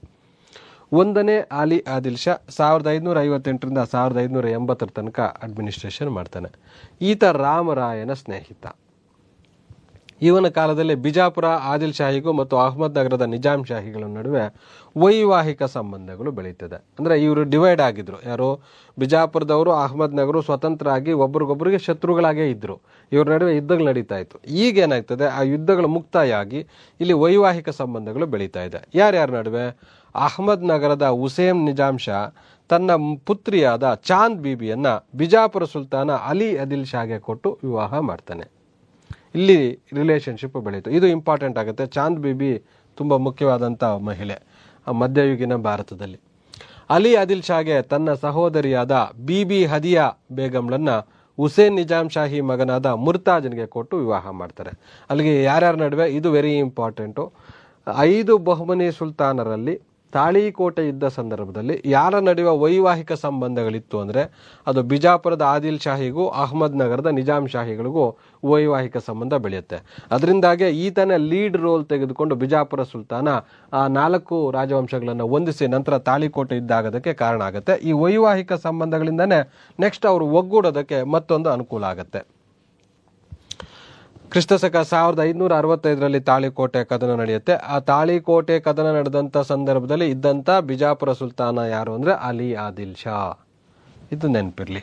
ಅನಂತರ ಬರುವಂಥವನು 2ನೇ ಇಬ್ರಾಹಿಂ ಆದಿಲ್ ಶಾ. ಬಿಜಾಪುರ ಸುಲ್ತಾನರಲ್ಲಿ ಅತಿ ಖ್ಯಾತ ದೊರೆ ಯಾರು ಅಂತಂದರೆ ಅದು 2ನೇ ಇಬ್ರಾಹಿಂ ಆದಿಲ್ ಶಾ. ಪೋರ್ಚುಗೀಸ್ ಮತ್ತು ಹಿಂದೂಗಳೊಡನೆ ಈತ ಸ್ನೇಹ ಸಂಬಂಧ ಇಟ್ಕೊಂಡಿರ್ತಾನೆ. ಪೋರ್ಚುಗೀಸರು ಈಗಾಗಲೇ ಗೊತ್ತಿದೆ ನಿಮಗೆ, ಆಲ್ಬುಕರ್ಕ್ ಗೋವಾವನ್ನು ಇವರಿಂದನೇ ವಶಪಡಿಸ್ಕೊಂಡಿದ್ದು. ಅವರ ಜೊತೆ ಸಂಘರ್ಷಕ್ಕಿಂತ ಸ್ನೇಹ ಮಾಡಿಕೊಂಡಿದ್ದೆ ಆದರೆ ವ್ಯಾಪಾರ ಅನುಕೂಲ ಆಗುತ್ತೆ. ಆದ್ದರಿಂದಾಗಿ ಪೋರ್ಚುಗೀಸರ ಜೊತೆ ಈತ ಉತ್ತಮವಾದಂಥ ಸಂಬಂಧವನ್ನು ಇಟ್ಕೊಳ್ತಾನೆ. ಅಧಿಕಾರಕ್ಕೆ ಬಂದಾಗ ಈತನಿಗೆ ಕೇವಲ 9 ವರ್ಷ ಆಗಿತ್ತು. ಆಗ ಈತನ ಚಿಕ್ಕಮ್ಮಳಾದಂಥ ಚಾಂದ್ ಬೀಬಿ ಇಲ್ಲಿ ಅಡ್ಮಿನಿಸ್ಟ್ರೇಷನ್ ಮಾಡ್ತಾ ಇರ್ತಾಳೆ. ಅದು ಇಂಪಾರ್ಟೆಂಟ್. ಚಾಂದ್ ಬೀಬಿ ಆಗಲೇ ಹೇಳಿದೆ ನಾನು, ಬಿಜಾಪುರ ಸುಲ್ತಾನರು ಮತ್ತು ಅಹ್ಮದ್ ಶಾ ಇವ್ರ ನಡುವೆ ವೈವಾಹಿಕ ಸಂಬಂಧ ಆಗಿತ್ತಲ್ಲ ಅದರದ್ದು. ಈ 2ನೇ ಇಬ್ರಾಹಿಂ ಆದಿಲ್ ಶಾಗೆ ಸುಮಾರು ಕಡೆ ಪ್ರಶ್ನೆ ಕೇಳಿದರೆ ಜಗದ್ಗುರು ಬಾದ್ಶಾ ಅನ್ನೋಂಥ ಬಿರುದಿತ್ತು. ಈತನ ದಂಡನಾಯಕ ಅಫ್ಜಲ್ ಖಾನ್ ಅನ್ನೋಂಥವನು. ಈತನ ಕಾಲದಲ್ಲಿ ಉತ್ತರ ಭಾರತದಲ್ಲಿ ಅಕ್ಬರ್ ಅಡ್ಮಿನಿಸ್ಟ್ರೇಷನ್ ಮಾಡ್ತಾನೆ. ದಕ್ಷಿಣ ಭಾರತದಲ್ಲಿ ಖ್ಯಾತ ಬಿಜಾಪುರ ಸುಲ್ತಾನರಲ್ಲಿ ಯಾರು ಅಂದರೆ 2ನೇ ಇಬ್ರಾಹಿಂ ಆದಿಲ್ ಶಾ. ಅದೇ ಸಮಕಾಲೀನ ಉತ್ತರ ಭಾರತದ ರಾಜ ಯಾರು ಅಂದರೆ ಅದಕ್ಕೆ ಇಸ್ವಿಗಳನ್ನು ನೋಡಿದಂಥ ಸಂದರ್ಭದಲ್ಲಿ ನಮ್ಮ ಗಮನದಲ್ಲಿರಬೇಕು. ಸೊ ನೋಡಿ, 1626, 1580 ಅಕ್ಬರ್ ಏನು 2ನೇ ಪಾಣಿಪಟ್ ಕದನ 1556ರಲ್ಲಿ ನಡೆಯುತ್ತಲ್ಲ, ಅನಂತರ ಆತ ಅಡ್ಮಿನಿಸ್ಟ್ರೇಷನ್ಗೆ ಬರ್ತಾನೆ.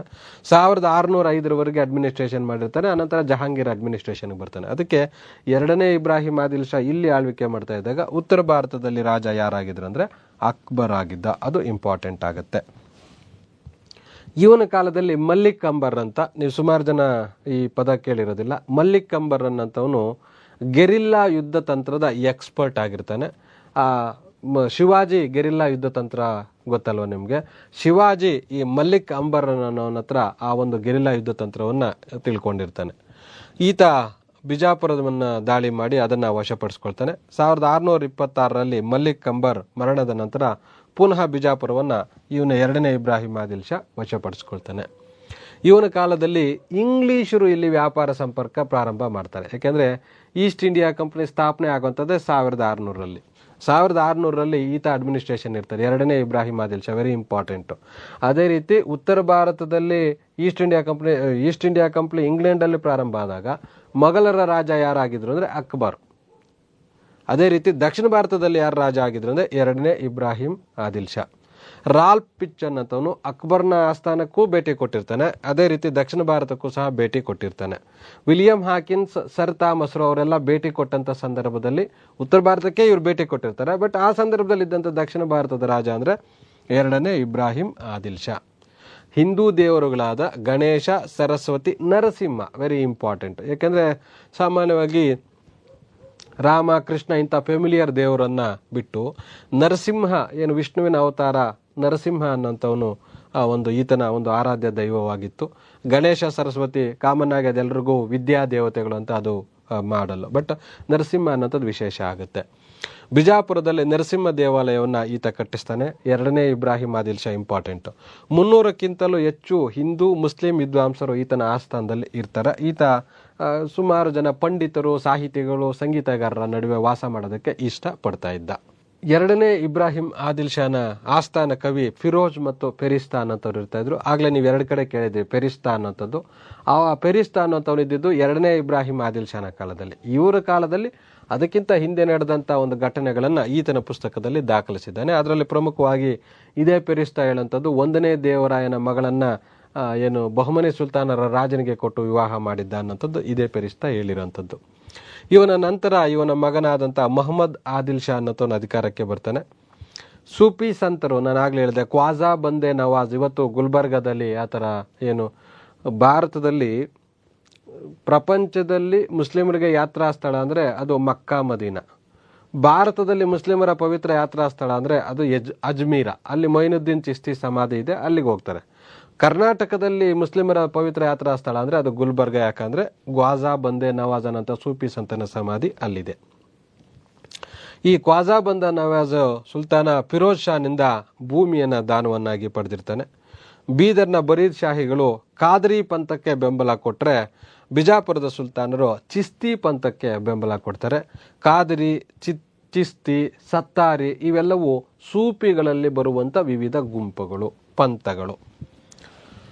ಮೊಹಮ್ಮದ್ ಆದಿಲ್ ಶಾ ಅಂತವನು ಎರಡನೇ ಇಬ್ರಾಹಿಂ ಆದಿಲ್ ಶಾ ನಂತರ ಅಧಿಕಾರಕ್ಕೆ ಬಂದು ಆಡಳಿತ ಮಾಡ್ತಾನೆ. ಈತನ ಕಾಲದಲ್ಲಿ ಶಾಜಹಾನ್ ಆ ಒಂದು ಉತ್ತರ ಭಾರತದಲ್ಲಿದ್ದಂಥ ಪ್ರಮುಖ ರಾಜ. ಮಹಬತ್ ಖಾನ್ನ ನೇತೃತ್ವದಲ್ಲಿ ಈ ಪ್ರದೇಶವನ್ನು ಬಿಜಾಪುರವನ್ನು ವಶಪಡಿಸ್ಕೊಳ್ಳೋದಕ್ಕೆ ಸೈನ್ಯವನ್ನು ಕಳಿಸಿರ್ತಾನೆ ಶಹಜಹಾನ್ನ ಕಾಲದಲ್ಲಿ. ಇದು ನೆನಪಿರ್ಬೇಕು ನಮಗೆ.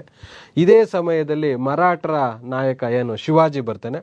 ಶಿವಾಜಿ ತಂದೆ ಆದಂಥ ಶಹಜಿ ಭೋನ್ಸ್ಲೆ ಅನ್ನಂಥವನು ಮೊಹಮ್ಮದ್ ಆದಿಲ್ ಶಾ ಮಂತ್ರಿ ಕವಾಸಕ್ ಖಾನ್ ಒಂದುಗೂಡಿ ಮೊಘಲರ ವಿರುದ್ಧ ಹೋರಾಟ ಮಾಡ್ತಾರೆ. ಶಹಜಹಾನ್ನೊಂದಿಗೆ 1636ರಲ್ಲಿ ಒಪ್ಪಂದ ಮಾಡಿಕೊಳ್ಳಲಾಗುತ್ತೆ. ಇಲ್ಲಿ ನಿಮ್ಗೆ ಇನ್ನೊಂದು ಕ್ಲಾರಿಟಿ ತಗೊಳ್ಳಿ.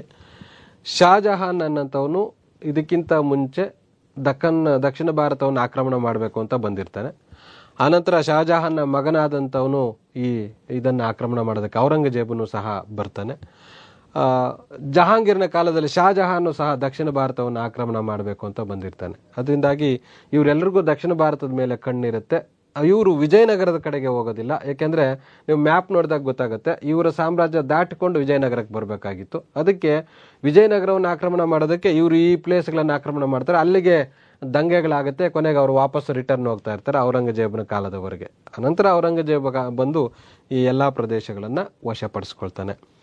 ಶಹಜಹಾನ್ನ ಕಾಲದಲ್ಲಿ ಮೊಹಮ್ಮದ್ ಖಾನ್ ಅನ್ನಂಥವನು ದಕ್ಷಿಣ ಭಾರತವನ್ನು ಏನು ಈ ಬಿಜಾಪುರವನ್ನು ಆಕ್ರಮಣ ಮಾಡ್ಕೊಳಕ್ಕೆ ಬಂದಾಗ ಇಲ್ಲಿದ್ದಂಥ ಮರಾಠರ ನಾಯಕನಾದಂಥ ಶಹಜಿ ಭೋನ್ಸ್ಲೆ ಮೊಘಲರ ವಿರುದ್ಧ ಹೋರಾಟ ಮಾಡ್ತಾನೆ ಮೊಹಮ್ಮದ್ ಆದಿಲ್ ಶಾನ ಜೊತೆ ಸೇರಿಕೊಂಡು.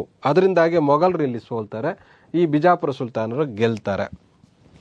ಆದರೂ ಸಹ 1636ರಲ್ಲಿ ಅವ್ರ ಜೊತೆ ಒಪ್ಪಂದ ಮಾಡಿಕೊಂಡು, ನೀವು ನಮ್ಮ ಮೇಲೆ ದಾಳಿ ಮಾಡೋದು ಬೇಡ, ನಿಮ್ಮ ಸಾರ್ವಭೌಮತ್ವ ಒಪ್ಪಿಕೊಂಡು ನಿಮ್ಗೆ ವರ್ಷ ಕಪ್ಪು ಕಾಣಿಕೆ ಕೊಡ್ತೀವಿ ಅಂತ ಒಪ್ಪಂದ ಮಾಡ್ಕೊಳ್ತಾರೆ.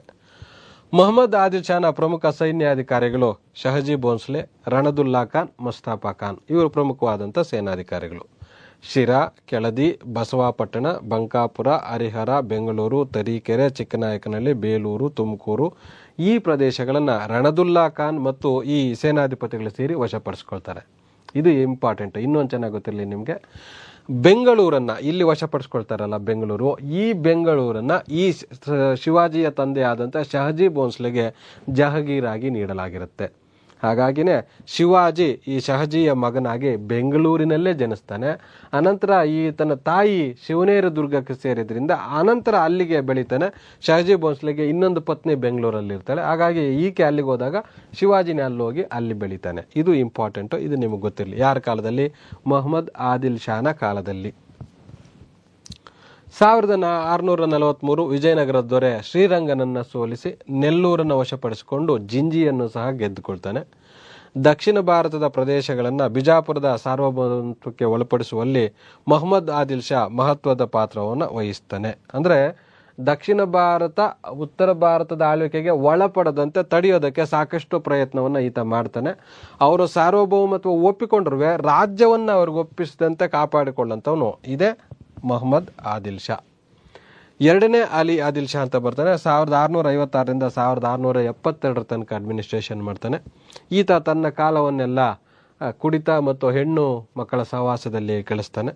1665-66ರಲ್ಲಿ ಮೊಘಲರ ಔರಂಗಜೇಬ್ ಸೈನ್ಯ ಸಮೇತ ಬಂದು ಈ ಬಿಜಾಪುರವನ್ನು ಆಕ್ರಮಣ ಮಾಡ್ತಾನೆ. ಅಲ್ಲಿಗೆ ಬಿಜಾಪುರದ ಆಡಳಿತ ಪ್ರಮುಖವಾಗಿ ಎಂಡಾಗುತ್ತೆ. ಇದೇ ಸಂದರ್ಭದಲ್ಲಿ ಔರಂಗಜೇಬನನ್ನು ಎದುರಾಕೊಂಡಂಥ ಶಿವಾಜಿ ಮೊಘಲ್ ಸಾಮ್ರಾಜ್ಯದ ಮೇಲೆ ದಾಳಿ ಮಾಡಿ ಈ ಪ್ಲೇಸನ್ನು ಆಕ್ರಮಣ ಮಾಡ್ಕೊಂಡಿದ್ನಲ್ಲ ಬಿಜಾಪುರವನ್ನು ಔರಂಗಜೇಬ್, ಆ ಸಂದರ್ಭದಲ್ಲಿ ಔರಂಗಜೇಬನ ವಿರುದ್ಧ ಶಿವಾಜಿ ಬರ್ತಾನೆ. ಯಾಕೆ? ಶಿವಾಜಿ ತಂದೆ ಇದಕ್ಕಿಂತ ಮುಂಚೆ ಇದೇ ಬಿಜಾಪುರ ಸುಲ್ತಾನರ ಹತ್ರ ಇದ್ದ. ಅದರಿಂದಾಗಿ ಏನು ಮಾಡ್ತಾನೆ, ಅವನು ಅಲ್ಲಿಂದ ಬಂದು ಇಲ್ಲಿ ಆಕ್ರಮಣ ಮಾಡುವಾಗ ನಾವು ಒಗ್ಗಟ್ಟಾಗಿರಬೇಕು ಅಂತ ಇದೇ ಬಿಜಾಪುರ ಸುಲ್ತಾನರ ಜೊತೆ ಸೇರಿಕೊಂಡು ಮೊಘಲರನ್ನು ಸೋಲಿಸಿ ಆ ಪ್ಲೇಸ್ಗಳನ್ನು ಈತ ವಶಪಡಿಸ್ಕೊಳ್ತಾನೆ ಶಿವಾಜಿ. ಅನಂತರ ಇವನ ಸೇನಾಧಿಪತಿ ಅಫ್ಜಲ್ ಖಾನ್ ಅನ್ನಂಥವನನ್ನ ಶಿವಾಜಿ ಇದೇ ಒಂದು ಪ್ಲೇಸಸ್ಸನ್ನು ಆಕ್ರಮಣ ಮಾಡೋಂಥ ಸಂದರ್ಭದಲ್ಲೇ ಕೊಲೆ ಮಾಡೋಂಥದ್ದು. ವ್ಯಾಘ್ರನ ಕಡ್ಗದಿಂದ ಕೊಂದ ಅಂತ ಹೇಳ್ತಾರಲ್ಲ ಅದು. ಇನ್ನೊಂದು ಸರಿ ಕ್ಲಾರಿಟಿ ತಗೊಳ್ಳಿ. ಇಲ್ಲೇನಾಗತ್ತೆ, ಔರಂಗಜೇಬ್ ಬಿಜಾಪುರದ ಮೇಲೆ ದಾಳಿ ಮಾಡಿ ವಶಪಡಿಸ್ಕೊಂಡ. ಶಿವಾಜಿ ಏನು ಮಾಡ್ದ, ಈ ಬಿಜಾಪುರ ಸುಲ್ತಾನರಿಗೆ ಸಪೋರ್ಟ್ ಆಗಿ ಬಂದು ಔರಂಗಜೇಬ್ನನ್ನು ಸೋಲಿಸಿದ. ಆನಂತರ ಸೋಲಿಸಿದಾದ್ಮೇಲೆ ಏನು ಮಾಡ್ದ, ಔರಂಗಜೇಬ್ ವಶಪಡಿಸ್ಕೊಂಡಿದ್ದಂಥ ಕೆಲವು ಪ್ರದೇಶಗಳನ್ನು ಶಿವಾಜಿ ವಶಪಡಿಸಿಕೊಂಡ. ಆವಾಗ ಬಿಜಾಪುರ ಸುಲ್ತಾನರು ಅದನ್ನು ಆಪೋಸ್ ಮಾಡಿದರು. ಅದಕ್ಕೆ ಆಪೋಸ್ ಮಾಡಿ ಅಫ್ಜಲ್ ಖಾನ್ ಅನ್ನಂಥ ಸೇನಾಧಿಪತಿಯನ್ನು ಶಿವಾಜಿ ಮೇಲೆ ಯುದ್ಧಕ್ಕೆ ಕಳಿಸಿದ್ರು ಬಿಜಾಪುರ ಸುಲ್ತಾನರು. ಆಗ ಬಿಜಾಪುರ ಸುಲ್ತಾನರ ಕಳಿಸಿದ್ದಂಥ ಅಫ್ಜಲ್ ಖಾನ್ ಅನ್ನಂಥ ಸೇನಾಧಿಪತಿಯನ್ನು ಶಿವಾಜಿ ವ್ಯಾಘ್ರನಹ ಖಡ್ಗದಿಂದ ಕೊಂದಾಕಿದ. ಇಷ್ಟು ಇಂಪಾರ್ಟೆಂಟು. ಸಿಕಂದರ್ ಆದಿಲ್ ಶಾ ಅಂತ ಬರ್ತಾನೆ. 1672ರಿಂದ 1686 ತನಕ ಇವರ ಅಡ್ಮಿನಿಸ್ಟ್ರೇಷನ್ ಇರುತ್ತೆ. ಈತ ಬಿಜಾಪುರ ಸುಲ್ತಾನರ ಕೊನೆಯ ಸುಲ್ತಾನ. ಅಧಿಕಾರಕ್ಕೆ ಬಂದಾಗ ಈತನಿಗೆ 5 ವರ್ಷ ಆಗಿರುತ್ತೆ. ರಾಜಪ್ರತಿನಿಧಿಗಳು ಈತನ ನಾನ್ ರಾಜಪ್ರತಿನಿಧಿ ಆಗಬೇಕು ಅಂತ, ಯಾಕೆಂದರೆ ರಾಜ ಚಿಕ್ಕ ಏಜ್ ಆಗಿದ್ದರಿಂದ ಅವರ ನಡುವೆ ಸಂಘರ್ಷ ಬಂದು ಕೊನೆಗೆ ಇಬ್ಬರ ಜಗಳ ಮೂರನೇವರೆಗೆ ಲಾಭ ಅನ್ನೋಂತೆ ಔರಂಗಜೇಬ್ 1686ರಲ್ಲಿ ಬಿಜಾಪುರವನ್ನು ಆಕ್ರಮಣ ಮಾಡ್ತಾನೆ. ಅಲ್ಲಿಗೆ ಬಿಜಾಪುರ ಸುಲ್ತಾನರ ಆಳ್ವಿಕೆ ಅಂತ್ಯ ಆಗಿ ಮೊಘಲರ ಅಡ್ಮಿನಿಸ್ಟ್ರೇಷನ್ಗೆ ಅದು ಒಳಪಡುತ್ತೆ. ಸ್ಪರ್ಧಾರ್ಥಿಗಳೇ, ಇಲ್ಲಿಯವರೆಗೆ ಬಹುಮನಿ ಸುಲ್ತಾನರು ಮತ್ತು ಬಿಜಾಪುರ ಸುಲ್ತಾನರು ಸುಮಾರು ನಿಮ್ಗೆ ಗೊತ್ತಾಗಿದೆ. ರಾಜರ ಸಂಖ್ಯೆ ಜಾಸ್ತಿ ಬರುತ್ತೆ, ಹೆಸರುಗಳು ಜಾಸ್ತಿ ಬರುತ್ತೆ ಅಂತ.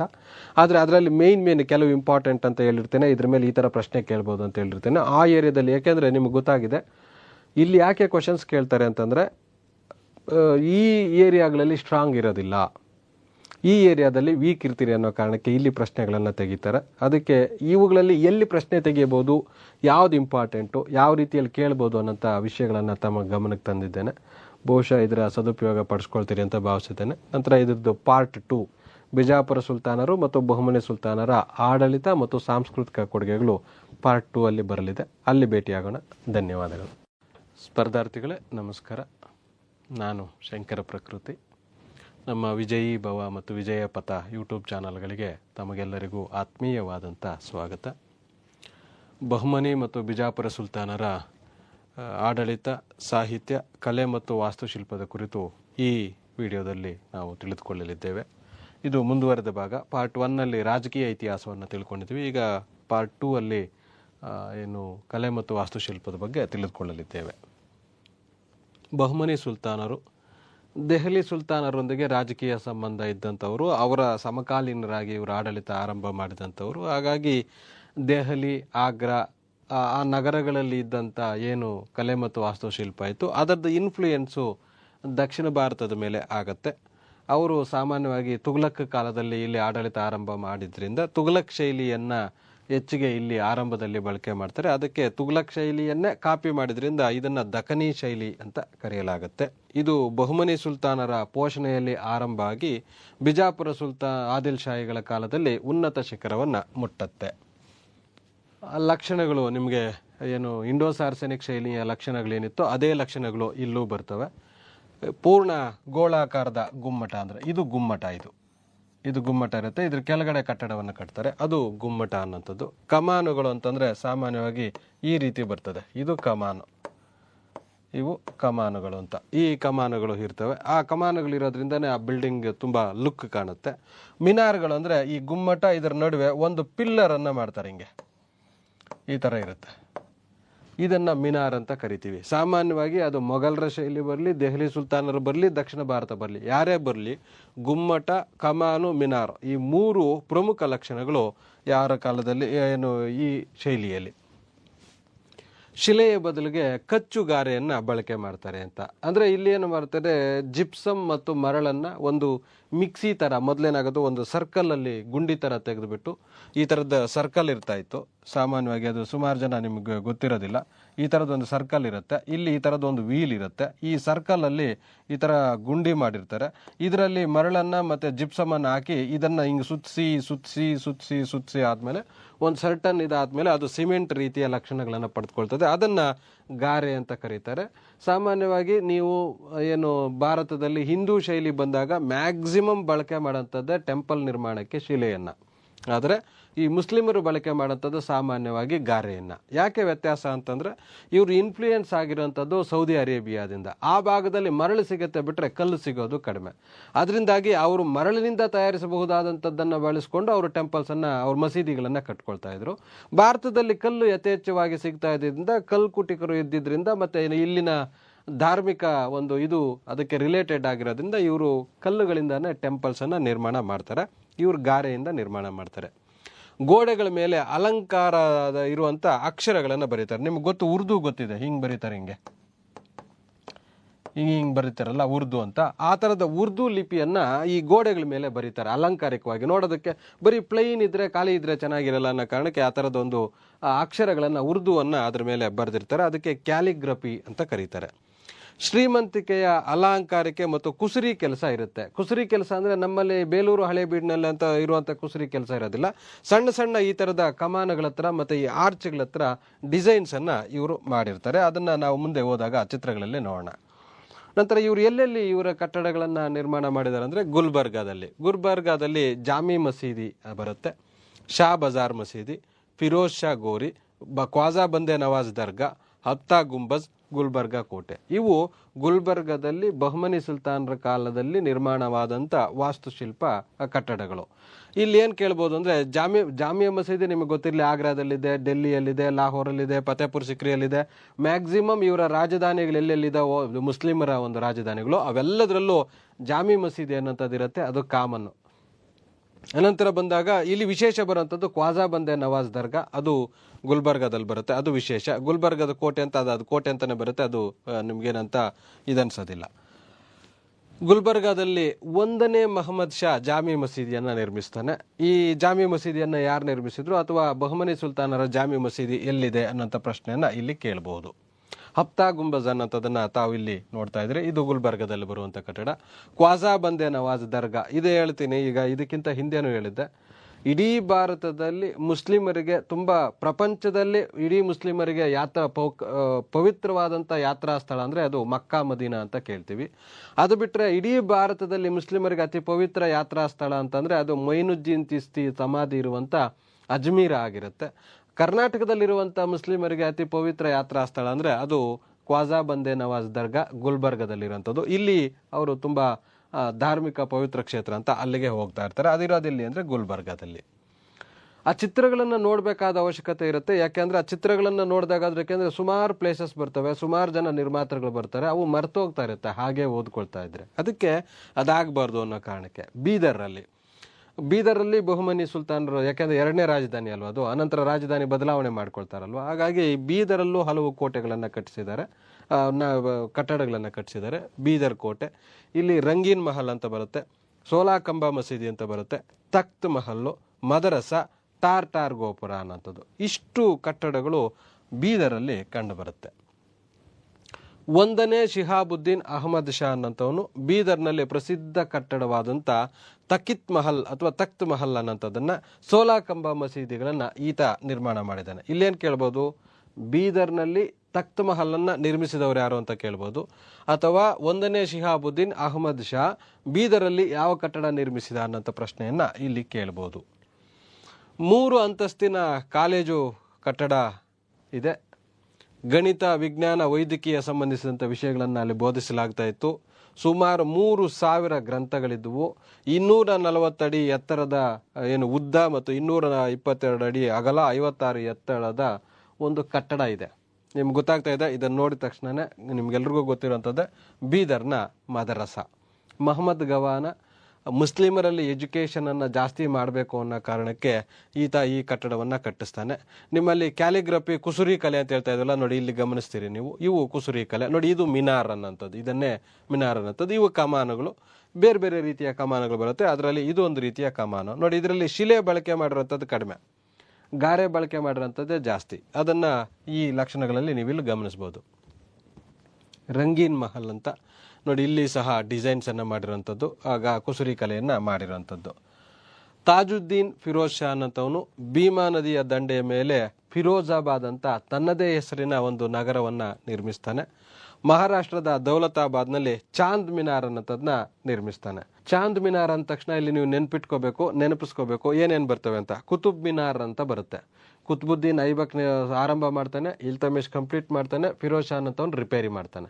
ಹಾಗಾಗಿ ಈ 3 ಜನಕ್ಕೆ ಸಂಬಂಧಪಟ್ಟಂಥದ್ದು ಕುತುಬ್ ಮಿನಾರು ದೆಹಲಿಯಲ್ಲಿದೆ. ಅನಂತರ ಚಾರ್ ಮಿನಾರ್ ಅಂತ. ಕುತುಬ್ ಮಿನಾರ್ ಅಂದರೆ ಒಂದೇ ಪಿಲ್ಲರ್ ಇರೋಂಥದ್ದು. ಅದೇ ಕುತುಬ್ ಮಿನಾರ್ ನಂತರ ಬರುವಂಥದ್ದು ಚಾರ್ ಮಿನಾರ್. ಇದು 4 ಪಿಲ್ಲರ್ಸ್ ಅನ್ನೋದು. ಚಾರ್ ಅಂದರೆ 4 ಕಡೆ 4 ಮಿನಾರ್ಗಳನ್ನು ಹೊಂದಿರುವಂಥದ್ದು. ಇದು ಹೈದರಾಬಾದಲ್ಲಿದೆ. ನೀವು ತಾಜ್ ಮಹಲ್ಗೂ ನೋಡಿದಾಗ 4 ಕಡೆ 4 ಮಿನಾರ್ಗಳು ಬರುತ್ತೆ, ಮಧ್ಯದಲ್ಲಿ ಕಟ್ಟಡ ಬರುತ್ತೆ. ಇದು ಚಾಂದ್ ಮಿನಾರ್, ಇದು ಇಂಪಾರ್ಟೆಂಟು. ಇದುವರೆಗೆ ಸುಮಾರು ಕಡೆ ಬೇರೆ ಕಡೆ ತಾಜ್ ಮಹಲ್ ಬಗ್ಗೆ ಆಗಿರಲಿ, ಮಿನಾರ್ಗಳ ಬಗ್ಗೆ ಆಗಿರಲಿ ಪ್ರಶ್ನೆ ಕೇಳಿದ್ದಾರೆ. ಚಾಂದ್ ಮಿನಾರ್ ಬಗ್ಗೆ ಪ್ರಶ್ನೆ ಕೇಳಿರುವಂಥದ್ದು ಕಡಿಮೆ, ಮುಂದೆ ಕೇಳುವಂಥ ಸಾಧ್ಯತೆ ಇದೆ. ಎಲ್ಲಿ ಬರುತ್ತೆ? ದೌಲತಾಬಾದಲ್ಲಿ ಬರುತ್ತೆ. ಆ ದೌಲತಾಬಾದಲ್ಲಿರುವಂಥ ಚಾಂದ್ ಮಿನಾರ್ನ ನಿರ್ಮಿಸಿದಂಥವ್ರು ಯಾರು ಅಂದರೆ ತಾಜುದ್ದೀನ್ ಫಿರೋಜ್ ಶಾ ಅನ್ನೋಂಥವನು. ಬಿದಿರಿ ಕಲೆ ಬಹುಮನಿ ಸುಲ್ತಾನರಲ್ಲಿ ಈಗ ನಿನ್ನೆ ಭಾನುವಾರ ನಡೆದಂಥ KAS ಅಲ್ಲೂ ಇದನ್ನು ಬಿದ್ರಿ ವೇರ್ ಅಂತ ಕರೆದಿದ್ದಾರೆ. ಇದು ಬಿದಿರಿ ಕಲೆ ಅಂತ ಕರೀತಾರೆ. ಇದು ವೆರಿ ಇಂಪಾರ್ಟೆಂಟು. ಬೀದರ್ರಲ್ಲಿ ಇಡೀ ಭಾರತದಲ್ಲಿ ಎಲ್ಲೂ ಕಂಡು ಬರದೇ ಇರುವಂಥ ಒಂದು ವಿಶೇಷ ಕಲೆ ಇದು. ಇದನ್ನು ಬಹಳ ಪ್ರಾಮುಖ್ಯವಾಗಿ ಬೀದರ್ನ ಒಂದು ಇದರಲ್ಲಿ ಬಳಸಲಾಗುತ್ತೆ.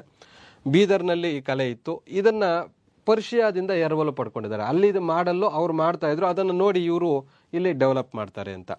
ಬಿದಿರಿ ಕಲೆ ಅರ್ಥ ಏನೇನು ಬಳಸ್ತಾರೆ ಅಂದರೆ ತಾಮ್ರ ಮತ್ತು ಸತು ಇವೆರಡುಗಳನ್ನು ಬಳಕೆ ಮಾಡಿ ಕಪ್ಪು ಲೋಹ, ನಾವು ಇದು ನೋಡ್ಬೋದಲ್ಲ, ಇಲ್ಲಿ ನೋಡಿ, ಇದು ಬ್ಲ್ಯಾಕ್ ಕಲರ್ ಇರುತ್ತೆ, ಅದ್ರ ಮೇಲೆ ಸತು ಇದನ್ನು ಬಳಕೆ ಮಾಡ್ತಾರೆ.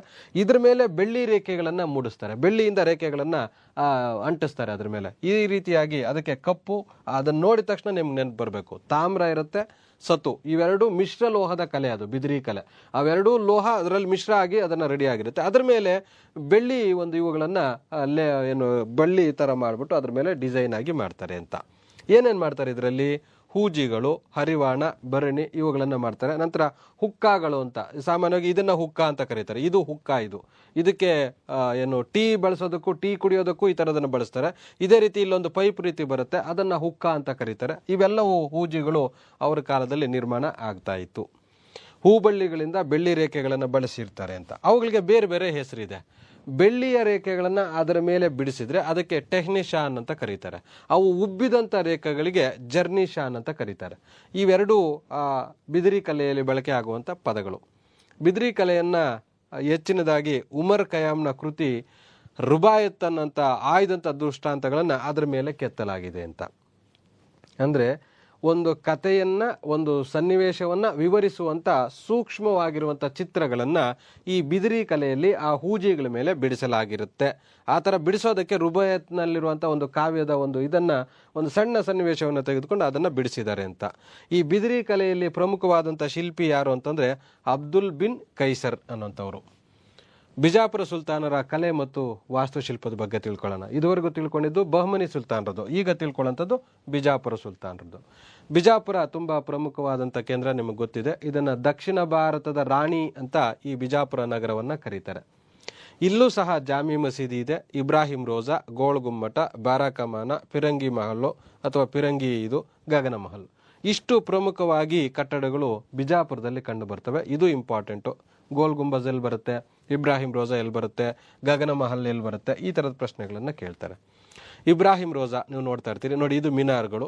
ಇದು ನೋಡಿ ಕಟ್ಟಡದ ಮೇಲೆ ಮಿನಾರ್ಗಳು ಬಂದಿದೆ. ಇದಕ್ಕೆ ಇಲ್ಲಿ ನೋಡಿ, ಇಲ್ಲಿಂದ ಹೋಗಿದೆ ಮಿನಾರು ಕಟ್ಟಡದಕ್ಕೆ ಸೇರಿಕೊಂಡು. ತಾಜ್ ಮಹಲ್ಗೆ ಬಂದಾಗ ಏನಾಗುತ್ತೆ, ಇದು ಸಪ್ರೇಟೇ ಬರುತ್ತೆ, ಮಿನಾರ್ಗಳೇ ಸಪ್ರೇಟ್ ಬರುತ್ತೆ. ಮತ್ತು ಇದರಲ್ಲಿ ಚಾರ್ ಮಿನಾರಲ್ಲಿ ನೋಡಿದಾಗಲೂ ಕಟ್ಟಡದಲ್ಲಿ ಅಂಟಿಕೊಂಡಂತೆ ಮಿನಾರ್ಗಳು ಇರ್ತವೆ. ಇದಕ್ಕೆ ಎಷ್ಟು ಮಿನಾರ್ ಇದೆ? 2 ಮಿನಾರ್ ನಮಗೆ ಕಾಣಿಸ್ತಾ ಇದೆ. ಬಹುಶಃ ಹಿಂದೆ ಇನ್ನೆರಡು ಇರ್ತವೆ, ಒಟ್ಟು 4 ಮಿನಾರ್ ಇದಕ್ಕೂ ಬರ್ತವೆ. 2ನೇ ಇಬ್ರಾಹಿಂ ಆದಿಲ್ ಶಾ ಇದನ್ನು ಕಟ್ಟಿಸ್ತಾನೆ. ದಕ್ಷಿಣ ಭಾರತದ ತಾಜ್ ಮಹಲ್ ಅಂತ ಕರೀತಾರೆ, ಯಾಕೆಂದರೆ ಇದು ಅದೇ ಹೋಲಿಕೆ ಇದೆ. ಇಬ್ರಾಹಿಂ ರೋಜಾವನ್ನು ಕಟ್ಟಿಸಿದಂಥವನು 2ನೇ ಇಬ್ರಾಹಿಂ ಆದಿಲ್ ಶಾ. ಇದರ ಶಿಲ್ಪಿ ಮಲ್ಲಿಕ್ ಸಂದಲ್ ಅನ್ನುವಂಥವ್ರು. ಇದರ ಗೋಡೆಯ ಮೇಲೆ 6666 ಕುರಾನ್ನಲ್ಲಿರುವಂಥ ಶ್ಲೋಕಗಳನ್ನು ಕೆತ್ತನೆ ಮಾಡಿದ್ದಾರೆ. ಕ್ಯಾಲಿಗ್ರಫಿ ಅಂತ ಹೇಳಿದ್ನಲ್ಲ, ಉರ್ದು ಲಿಪಿ, ಅದರಲ್ಲಿ ಕೆತ್ತನೆ ಮಾಡಿದ್ದಾರೆ. ಅದಕ್ಕೆ ಇಬ್ರಾಹಿಂ ರೋಜಾವನ್ನು ಕುರಾನ್ ಮಹಲ್ ಅಂತಲೂ ಸಹ ಕರೀತಾರೆ. 2ನೇ ಇಬ್ರಾಹಿಂ ಆದಿಲ್ ಶಾ, ಆತನ ರಾಣಿ, ಆತನ ಮಕ್ಕಳು, ಇಷ್ಟೂ ಜನರ ಸಮಾಧಿಗಳು ಅದರ ಒಳಗಡೆ ಇದೆ. 2ನೇ ಇಬ್ರಾಹಿಂ ಆದಿಲ್ ಶಾ ನವರಸಪುರ ಅನ್ನುವಂಥ ಒಂದು ನಗರವನ್ನು ಸಹ ನಿರ್ಮಿಸ್ತಾನೆ. ಮೊಹಮ್ಮದ್ ಆದಿಲ್ ಶಾ ಜಗತ್ ಪ್ರಸಿದ್ಧವಾದಂಥ ಗೋಳ್ ಗುಮ್ಮಟ ಜೊತೆಗೆ ಜುಮ್ಮಾ ಮಸೀದಿ, ಸಾದರ್ ಮಹಲ್, ಅಸಾರ್ ಮಹಲ್, ಈ ಕಟ್ಟಡಗಳನ್ನು ಈತ ನಿರ್ಮಿಸ್ತಾನೆ. ಈ ಬಿಜಾಪುರದ ಏನು ಗೋಲ್ ಗುಂಬಜ್ ಇದೆಯಲ್ಲ, ಅದನ್ನು ಪಿಸುಮಾತಿನ ಗ್ಯಾಲರಿ ಅಂತ ಹೊಂದಿದೆ. ನೀವು ಈ ಕಡೆ ನಿಂತ್ಕೊಂಡು ಮಾತಾಡಿದ್ರೆ, ಒಳಗಡೆಯಿಂದ ಮಾತಾಡಿದ್ರೆ ಹೊರಗಡೆ ಇರುವಂಥವ್ರಿಗೆ ಕೇಳಿಸುವಂಥ ಮಟ್ಟಕ್ಕೆ, ಜೊತೆಗೆ ಪ್ರತಿಧ್ವನಿ ಬರುವಂಥ ಒಂದು ಡಿಸೈನನ್ನು ಇದರಲ್ಲಿ ಮಾಡಲಾಗಿದೆ. ಇದನ್ನು ಮೊಹಮ್ಮದ್ ಆದಿಲ್ ಶಾ ಸಮಾಧಿ ಇದರೊಳಗಡೆ ಇದೆ. ಯಾರು ಕಟ್ಟಿಸ್ತಾರೋ ಅವ್ರ ಸಮಾಧಿ. ಇದು ಕ್ಲೂ ಇಟ್ಕೋಬೇಕು. 2ನೇ ಇಬ್ರಾಹಿಂ ಆದಿಲ್ ಶಾ ಕಟ್ಟಿಸಿದ್ದು ಇಬ್ರಾಹಿಂ ರೋಜಾ, ಅದನ್ನು ಕಟ್ಟಿಸಿದವನು, ಆತನ ಸಮಾಧಿ ಅದರಲ್ಲಿದೆ. ಅದೇ ರೀತಿ ಮೊಹಮ್ಮದ್ ಆದಿಲ್ ಶಾನ್ ಅಂತವನು ಈ ಒಂದು ಇದನ್ನು ಕಟ್ಟಡವನ್ನು ಕಟ್ಟಿಸ್ತಾನೆ. ಅದರ ಒಳಗಡೆ ಆತನ ಸಮಾಧಿ ಇದೆ. ಅದರ ಶಿಲ್ಪಿ ಇಬ್ರಾಹಿಂ ರೋಜಾ ಯಾವ್ದ್ರದ್ದು ಗೋಲ್ ಗುಂಬಜ್ನ ಶಿಲ್ಪಿ ಯಾರು ಅಂದ್ರೆ ಮಲ್ಲಿಕ್ ಸಂದಲ್ ಅನ್ನಂಥವ್ರು. ಜುಮ್ಮಾ ಮಸೀದಿನ ಶಿಲ್ಪಿನೂ ಸಹ ಮಲ್ಲಿಕ್ ಸಂದಲ್, ಎರಡು ಒಬ್ರೇನಾಗಿದ್ದಾರೆ. ನೀವು ಇದು ನೋಡ್ತಾ ಇದ್ರಿ ಗೋಲ್ ಗುಂಬಜ್ ಅಂತ.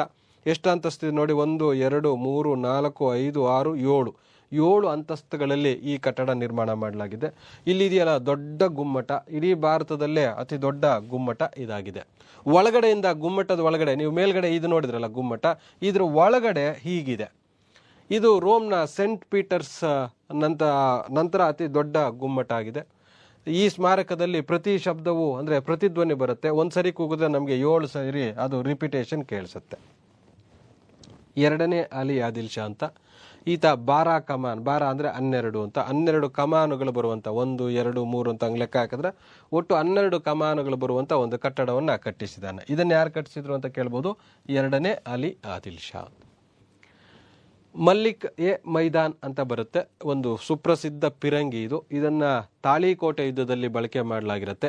ತೋಪು ಅಂತ ಕರೀತಾರೆ, ಪಿರಂಗಿ ಅಂತ ಕರೀತಾರೆ. ಇದ್ರದ್ದು ಮುಖವನ್ನ ಡೈರೆಕ್ಟ್ ಆಗಿ ಈ ಕಡೆಯಿಂದ ನೋಡಿದ್ರೆ ಸಿಂಹದ ಮುಖ ಕಾಣಿಸಿದಂತೆ ನಮಗೆ ಕಾಣಿಸುತ್ತೆ. ಇದು ವಿಶೇಷವಾಗಿರುವಂಥದ್ದು. ಈ ಪಿರಂಗಿ 14.5 ಅಡಿ ಉದ್ದ ಇದೆ, 5 ಅಡಿ ಅಗಲ ಇದೆ, 55 ಟನ್ ಅಂದ್ರೆ 5500 kg ತೂಕ ಇದೆ. ಇದನ್ನ ಪಂಚಲೋಹಗಳಿಂದ ತಯಾರಿ ಮಾಡಲಾಗಿದೆ. ಇದನ್ನ ತಾಳಿಕೋಟೆ ಯುದ್ಧದಲ್ಲಿ ಬಳಕೆ ಮಾಡಲಾಗಿತ್ತು. ಇದು ಬಿಜಾಪುರದ ಕೋಟೆಯೊಳಗಿದೆ ಈಗ ಪ್ರೆಸೆಂಟು. ಅಹಮದ್ ನಗರದ ಸುಲ್ತಾನ ಬುರ್ಹಾನ್ 1ನೇ ಜಮೀನ್ ನಿಜಾಮ್ ಶಾ ಈ ಸೇವೆ ಸಲ್ಲಿಸ್ತಾ ಇದ್ದಂತ engineer Mohammed bin Husain Rumi ಅನ್ನಂತವನು ಇದನ್ನ 1549ರಲ್ಲಿ ನಿರ್ಮಾಣ ಮಾಡ್ತಾನೆ.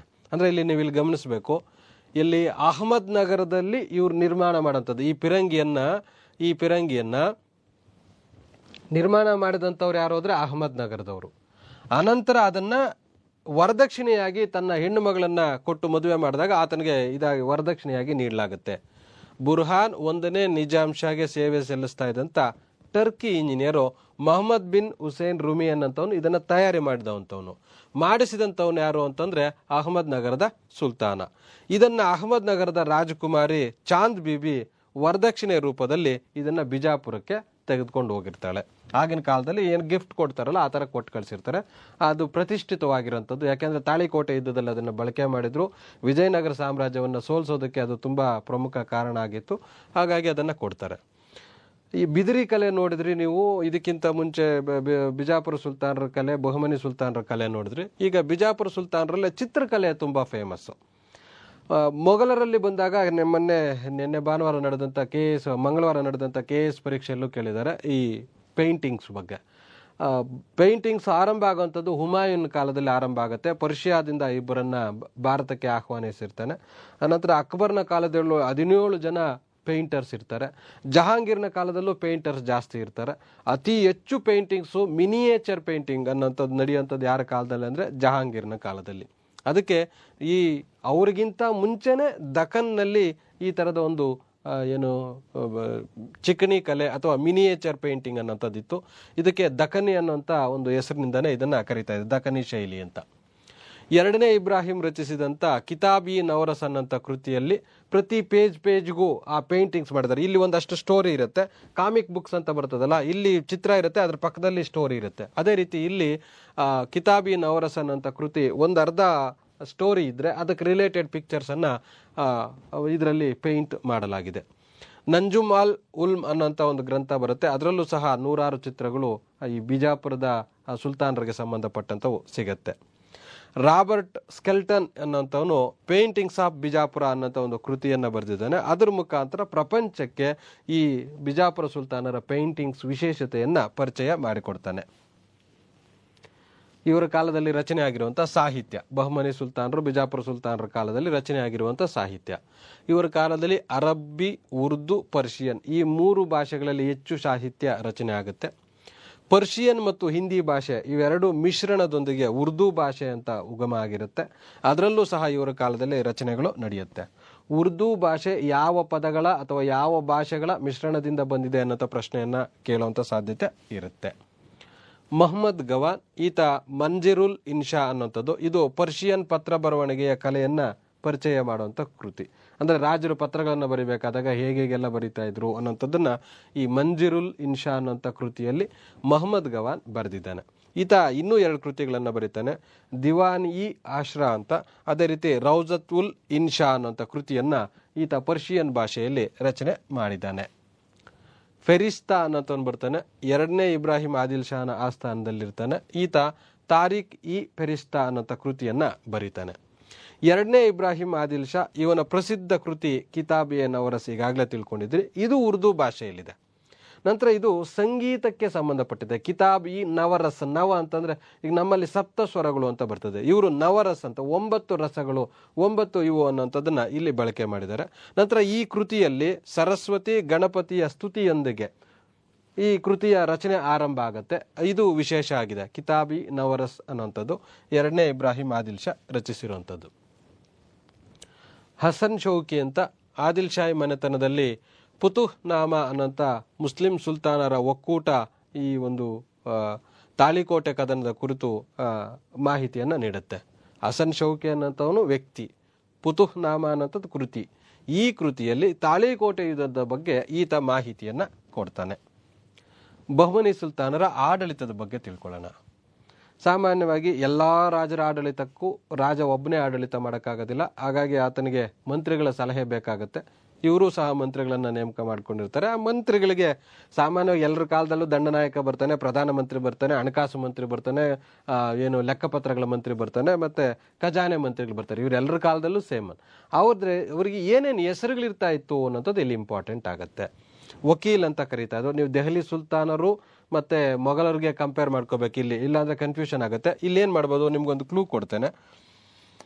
ಪ್ರಧಾನಿ ಅನ್ನೋಂಥದ್ದು ಎಲ್ರಿಗೂ ಕಾಮನ್ನು. ಅಲ್ಲಿಗೇನು ಮಾಡಬೇಕು, ಪ್ರಧಾನಿ ಅಂತ ಹಾಕೋಬಿಟ್ಟು ಇಲ್ಲೊಂದು ಕಾಲಮ್ ಇದು ಈ ಥರ ಹಾಕ್ಕೊಂಡು ಇಲ್ಲಿ ದೆಹಲಿ ಸುಲ್ತಾನರ ಕಾಲದಲ್ಲಿ, ಇಲ್ಲಿ ಮೊಘಲರ ಕಾಲದಲ್ಲಿ, ಇಲ್ಲಿ ಬಿಜಾಪುರ ಸುಲ್ತಾನರ ಕಾಲದಲ್ಲಿ ಅಂತ ಹಾಕ್ಕೊಂಡ್ಬಿಟ್ಟು ಇಲ್ಲಿ ಪ್ರಧಾನಮಂತ್ರಿಗೆ ಇವರು ವಕೀಲ್ ಅಂತ ಕರೀತಾರೆ, ಇವ್ರೇನು ಕರೀತಾರೆ.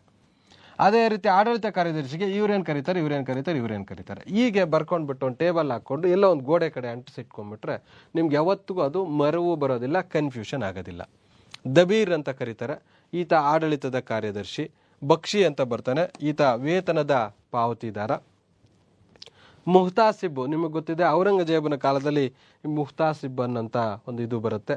ಇದು ನೈತಿಕ ಪೊಲೀಸ್ಗಿರಿ ಅಂತ ಕರೀತಾರೆ. ಅಂದರೆ ಆ ಕಾಲದಲ್ಲಿ ಎಸ್ಪೆಷಲಿ ಮುಸ್ಲಿಮರಲ್ಲಿ ಧಾರ್ಮಿಕ ಕುರಾನ್ಗೆ ಸಂಬಂಧಪಟ್ಟಂತೆ ಅದರ ನಿಯಮಾವಳಿಗಳಲ್ಲಿ ಒಳಪಟ್ಟಂತೆ ಜೀವನವನ್ನು ಸಾಗಿಸ್ತಾ ಇದ್ದಾರಾ, ಅದರ ವಿರುದ್ಧವಾಗಿ ಏನಾದರೂ ನಡ್ಕೊಳ್ತಾ ಇದ್ದಾರಾ, ಅದನ್ನು ಪ್ರಶ್ನೆ ಮಾಡುವಂಥ ನಿಟ್ಟಿನಲ್ಲಿ ಯೋಚನೆ ಮಾಡ್ತಾ ಇದ್ದಾರಾ, ಅಂಥವ್ರನ್ನ ಈ ಮುಹ್ತಾಸಿಬ್ರು ಒಂದು ಕಣ್ಣಾಕಿ ಅಬ್ಸರ್ವ್ ಮಾಡ್ತಾ ಇರ್ತಾರೆ. ಆ ಥರದ್ದೇನಾದರೂ ಕಂಡು ಬಂದರೆ ಅವರ ವಿರುದ್ಧ ರಾಜನಿಗೆ ಮಾಹಿತಿ ನೀಡುವಂಥದ್ದು, ಅವ್ರಿಗೆ ಪನಿಷ್ಮೆಂಟ್ ಕೊಡಿಸುವಂಥದ್ದು, ಈ ಥರದ ಕೆಲಸಗಳನ್ನು ಅಲ್ಲಿ ಮಾಡ್ತಾ ಇರ್ತಾರೆ. ವಜೀರ್ ಅನ್ನೋಂಥವ್ರು ಆರ್ಥಿಕ ಮಂತ್ರಿ, ಸದರ್ ಜಹಾನ್ ಕಾನೂನು ಮಂತ್ರಿ, ಸಾಹಿಬಿ ಅರ್ಜನ್ ಅಂತವನು ದಂಡನಾಯಕ, ದಿವಾನಿ ದಾಮದಾರ್ ಅನ್ನೋಂಥವ್ರು ಖಜಾಂಚಿ, ವಜೀಮ್ ಇ ಇಸಾಬತ್ ಅನ್ನೋಂಥವ್ರು ಲೆಕ್ಕಪತ್ರಾಧಿಕಾರಿ. ಇಷ್ಟು ಪ್ರಮುಖವಾದಂಥ ಮಂತ್ರಿಗಳು ಇವರ ಕಾಲದಲ್ಲಿ ಇದ್ದರು. ಆಡಳಿತ ಅಂತ ಬಂದ ತಕ್ಷಣ ಮಂತ್ರಿಗಳು, ಇದು ಕೇಂದ್ರ ಸರ್ಕಾರದಲ್ಲಿ ಮಂತ್ರಿಗಳು. ನಂತರ ಆಡಳಿತ ಅಂದರೆ ರಾಜ್ಯವನ್ನು ಏನು ಮಾಡ್ತಾರೆ, ಪ್ರಾಂತಗಳಾಗಿ ವಿಭಾಗ ಮಾಡ್ತಾರೆ. ಹಾಗೆ ಬಹಮನಿ ಸುಲ್ತಾನರಲ್ಲಿ ಹಸನ್ ಗಂಗುವಿನ ಕಾಲದಲ್ಲಿ ಫಸ್ಟ್ 4 ಪ್ರಾಂತಗಳಿತ್ತು ಬಹಮನಿ ಸುಲ್ತಾನರ ಸಾಮ್ರಾಜ್ಯ. ಅನಂತರ ಗವಾನನ ಕಾಲಕ್ಕೆ ಅದು 8 ಪ್ರಾಂತಗಳಾಗಿ ಆಯಿತು. ಅಂದರೆ ಅಷ್ಟೊತ್ತಿಗೆ ರಾಜ್ಯ ಇನ್ನೊಂದಷ್ಟು ವಿಸ್ತಾರ ಆಗಿತ್ತು, ಹಾಗಾಗಿ 8 ಪ್ರಾಂತಗಳು ಇತ್ತು. ಇವರು ಪ್ರಾಂತಗಳಿಗೆ ತರಫ್ ಅಂತ ಕರೀತಾ ಇದ್ರು. ಯಾರ ಕಾಲದಲ್ಲಿ, ಬಹಮನಿ ಸುಲ್ತಾನರ ಕಾಲದಲ್ಲಿ. ಆ ತರಫ್ಗಳಿಗೆ ತರಫ್ದಾರರು ಅಥವಾ ಪ್ರಾಂತ್ಯಾಧಿಕಾರಿಗಳು ಅಥವಾ ಗವರ್ನರ್ಗಳನ್ನು ನೇಮಕ ಮಾಡಲಾಗ್ತಾ ಇತ್ತು. ಅವರು ರಾಜನ ಒಂದು ಮಾರ್ಗದರ್ಶನದಲ್ಲಿ ಅಡ್ಮಿನಿಸ್ಟ್ರೇಷನ್ ಮಾಡ್ತಾ ಇದ್ರು. ಉತ್ತಮ ಸೇವೆ, ಒಳ್ಳೆಯ ಆಡಳಿತ ಕೊಡುವಂಥ ತರಫ್ದಾರರಿಗೆ ಅವರು ಬಿರುದುಗಳನ್ನು, ಬಹುಮಾನಗಳನ್ನು ಕೊಡ್ತಾ ಇದ್ರು. ಕುತುಬ್ ಉಲ್ ಮುಲ್ಕ್, ಕ್ವಾಜಾ ಇ ಜಹಾನ್ ಅನ್ನೋಂಥ ಬಿರುದುಗಳನ್ನು ನೀಡಿ ಅವರಿಗೆ ಸನ್ಮಾನವನ್ನು ಮಾಡ್ತಾ ಇದ್ರು. ತರಫ್ಗಳನ್ನು ಸರ್ಕಾರ ಅಥವಾ ಜಿಲ್ಲೆಗಳಾಗಿ ವಿಭಾಗ ಮಾಡಲಾಯಿತು. ಸರ್ಕಾರಗಳನ್ನು ಪರಗಣ ಅಥವಾ ತಾಲೂಕುಗಳಾಗಿ ವಿಭಾಗ ಮಾಡಲಾಗಿತ್ತು. ಪರಗಣಗಳನ್ನು ಮತ್ತೆ ಗ್ರಾಮಗಳಾಗಿ ವಿಭಾಗ ಮಾಡಲಾಗಿತ್ತು. ಆ ಗ್ರಾಮಗಳಲ್ಲಿ ಆ ಗ್ರಾಮಾಧಿಕಾರಿಗಳು ಅಡ್ಮಿನಿಸ್ಟ್ರೇಷನ್ ಮಾಡ್ತಾ ಇದ್ರು. ಸರ್ಕಾರ ಜಿಲ್ಲೆಗೆ ಹನೀಫ್ ಅನ್ನೋಂಥ ಒಬ್ಬ ಅಧಿಕಾರಿ ಇದ್ದ, ಪರಗಣಕ್ಕೆ ದೇಸಾಯಿ ಅನ್ನೋಂಥ ಅಧಿಕಾರಿ, ಗ್ರಾಮಕ್ಕೆ ಗೌಡ ಅನ್ನೋಂಥ ಅಧಿಕಾರಿಗಳು ಇವರ ಕಾಲದಲ್ಲಿ ಆಡಳಿತವನ್ನು ಮಾಡ್ತಾ ಇದ್ರು. ಸ್ಪರ್ಧಾರ್ಥಿಗಳೇ, ಇದು ಇಲ್ಲಿವರೆಗೆ ಬಿಜಾಪುರ ಸುಲ್ತಾನರು ಮತ್ತು ಬಹುಮನಿ ಸುಲ್ತಾನರಿಗೆ ಸಂಬಂಧಪಟ್ಟಂತೆ ಕಲೆ ಮತ್ತು ವಾಸ್ತುಶಿಲ್ಪ, ಆಡಳಿತ, ಸಾಹಿತ್ಯ ವಿಚಾರಗಳನ್ನು ತಿಳಿದುಕೊಂಡಿದ್ದೀರಿ. ಮುಂದೆ ಮತ್ತೊಂದು ವಿಡಿಯೋದೊಂದಿಗೆ ತಮ್ಮನ್ನು ಭೇಟಿಯಾಗ್ತೇನೆ. ಧನ್ಯವಾದಗಳು.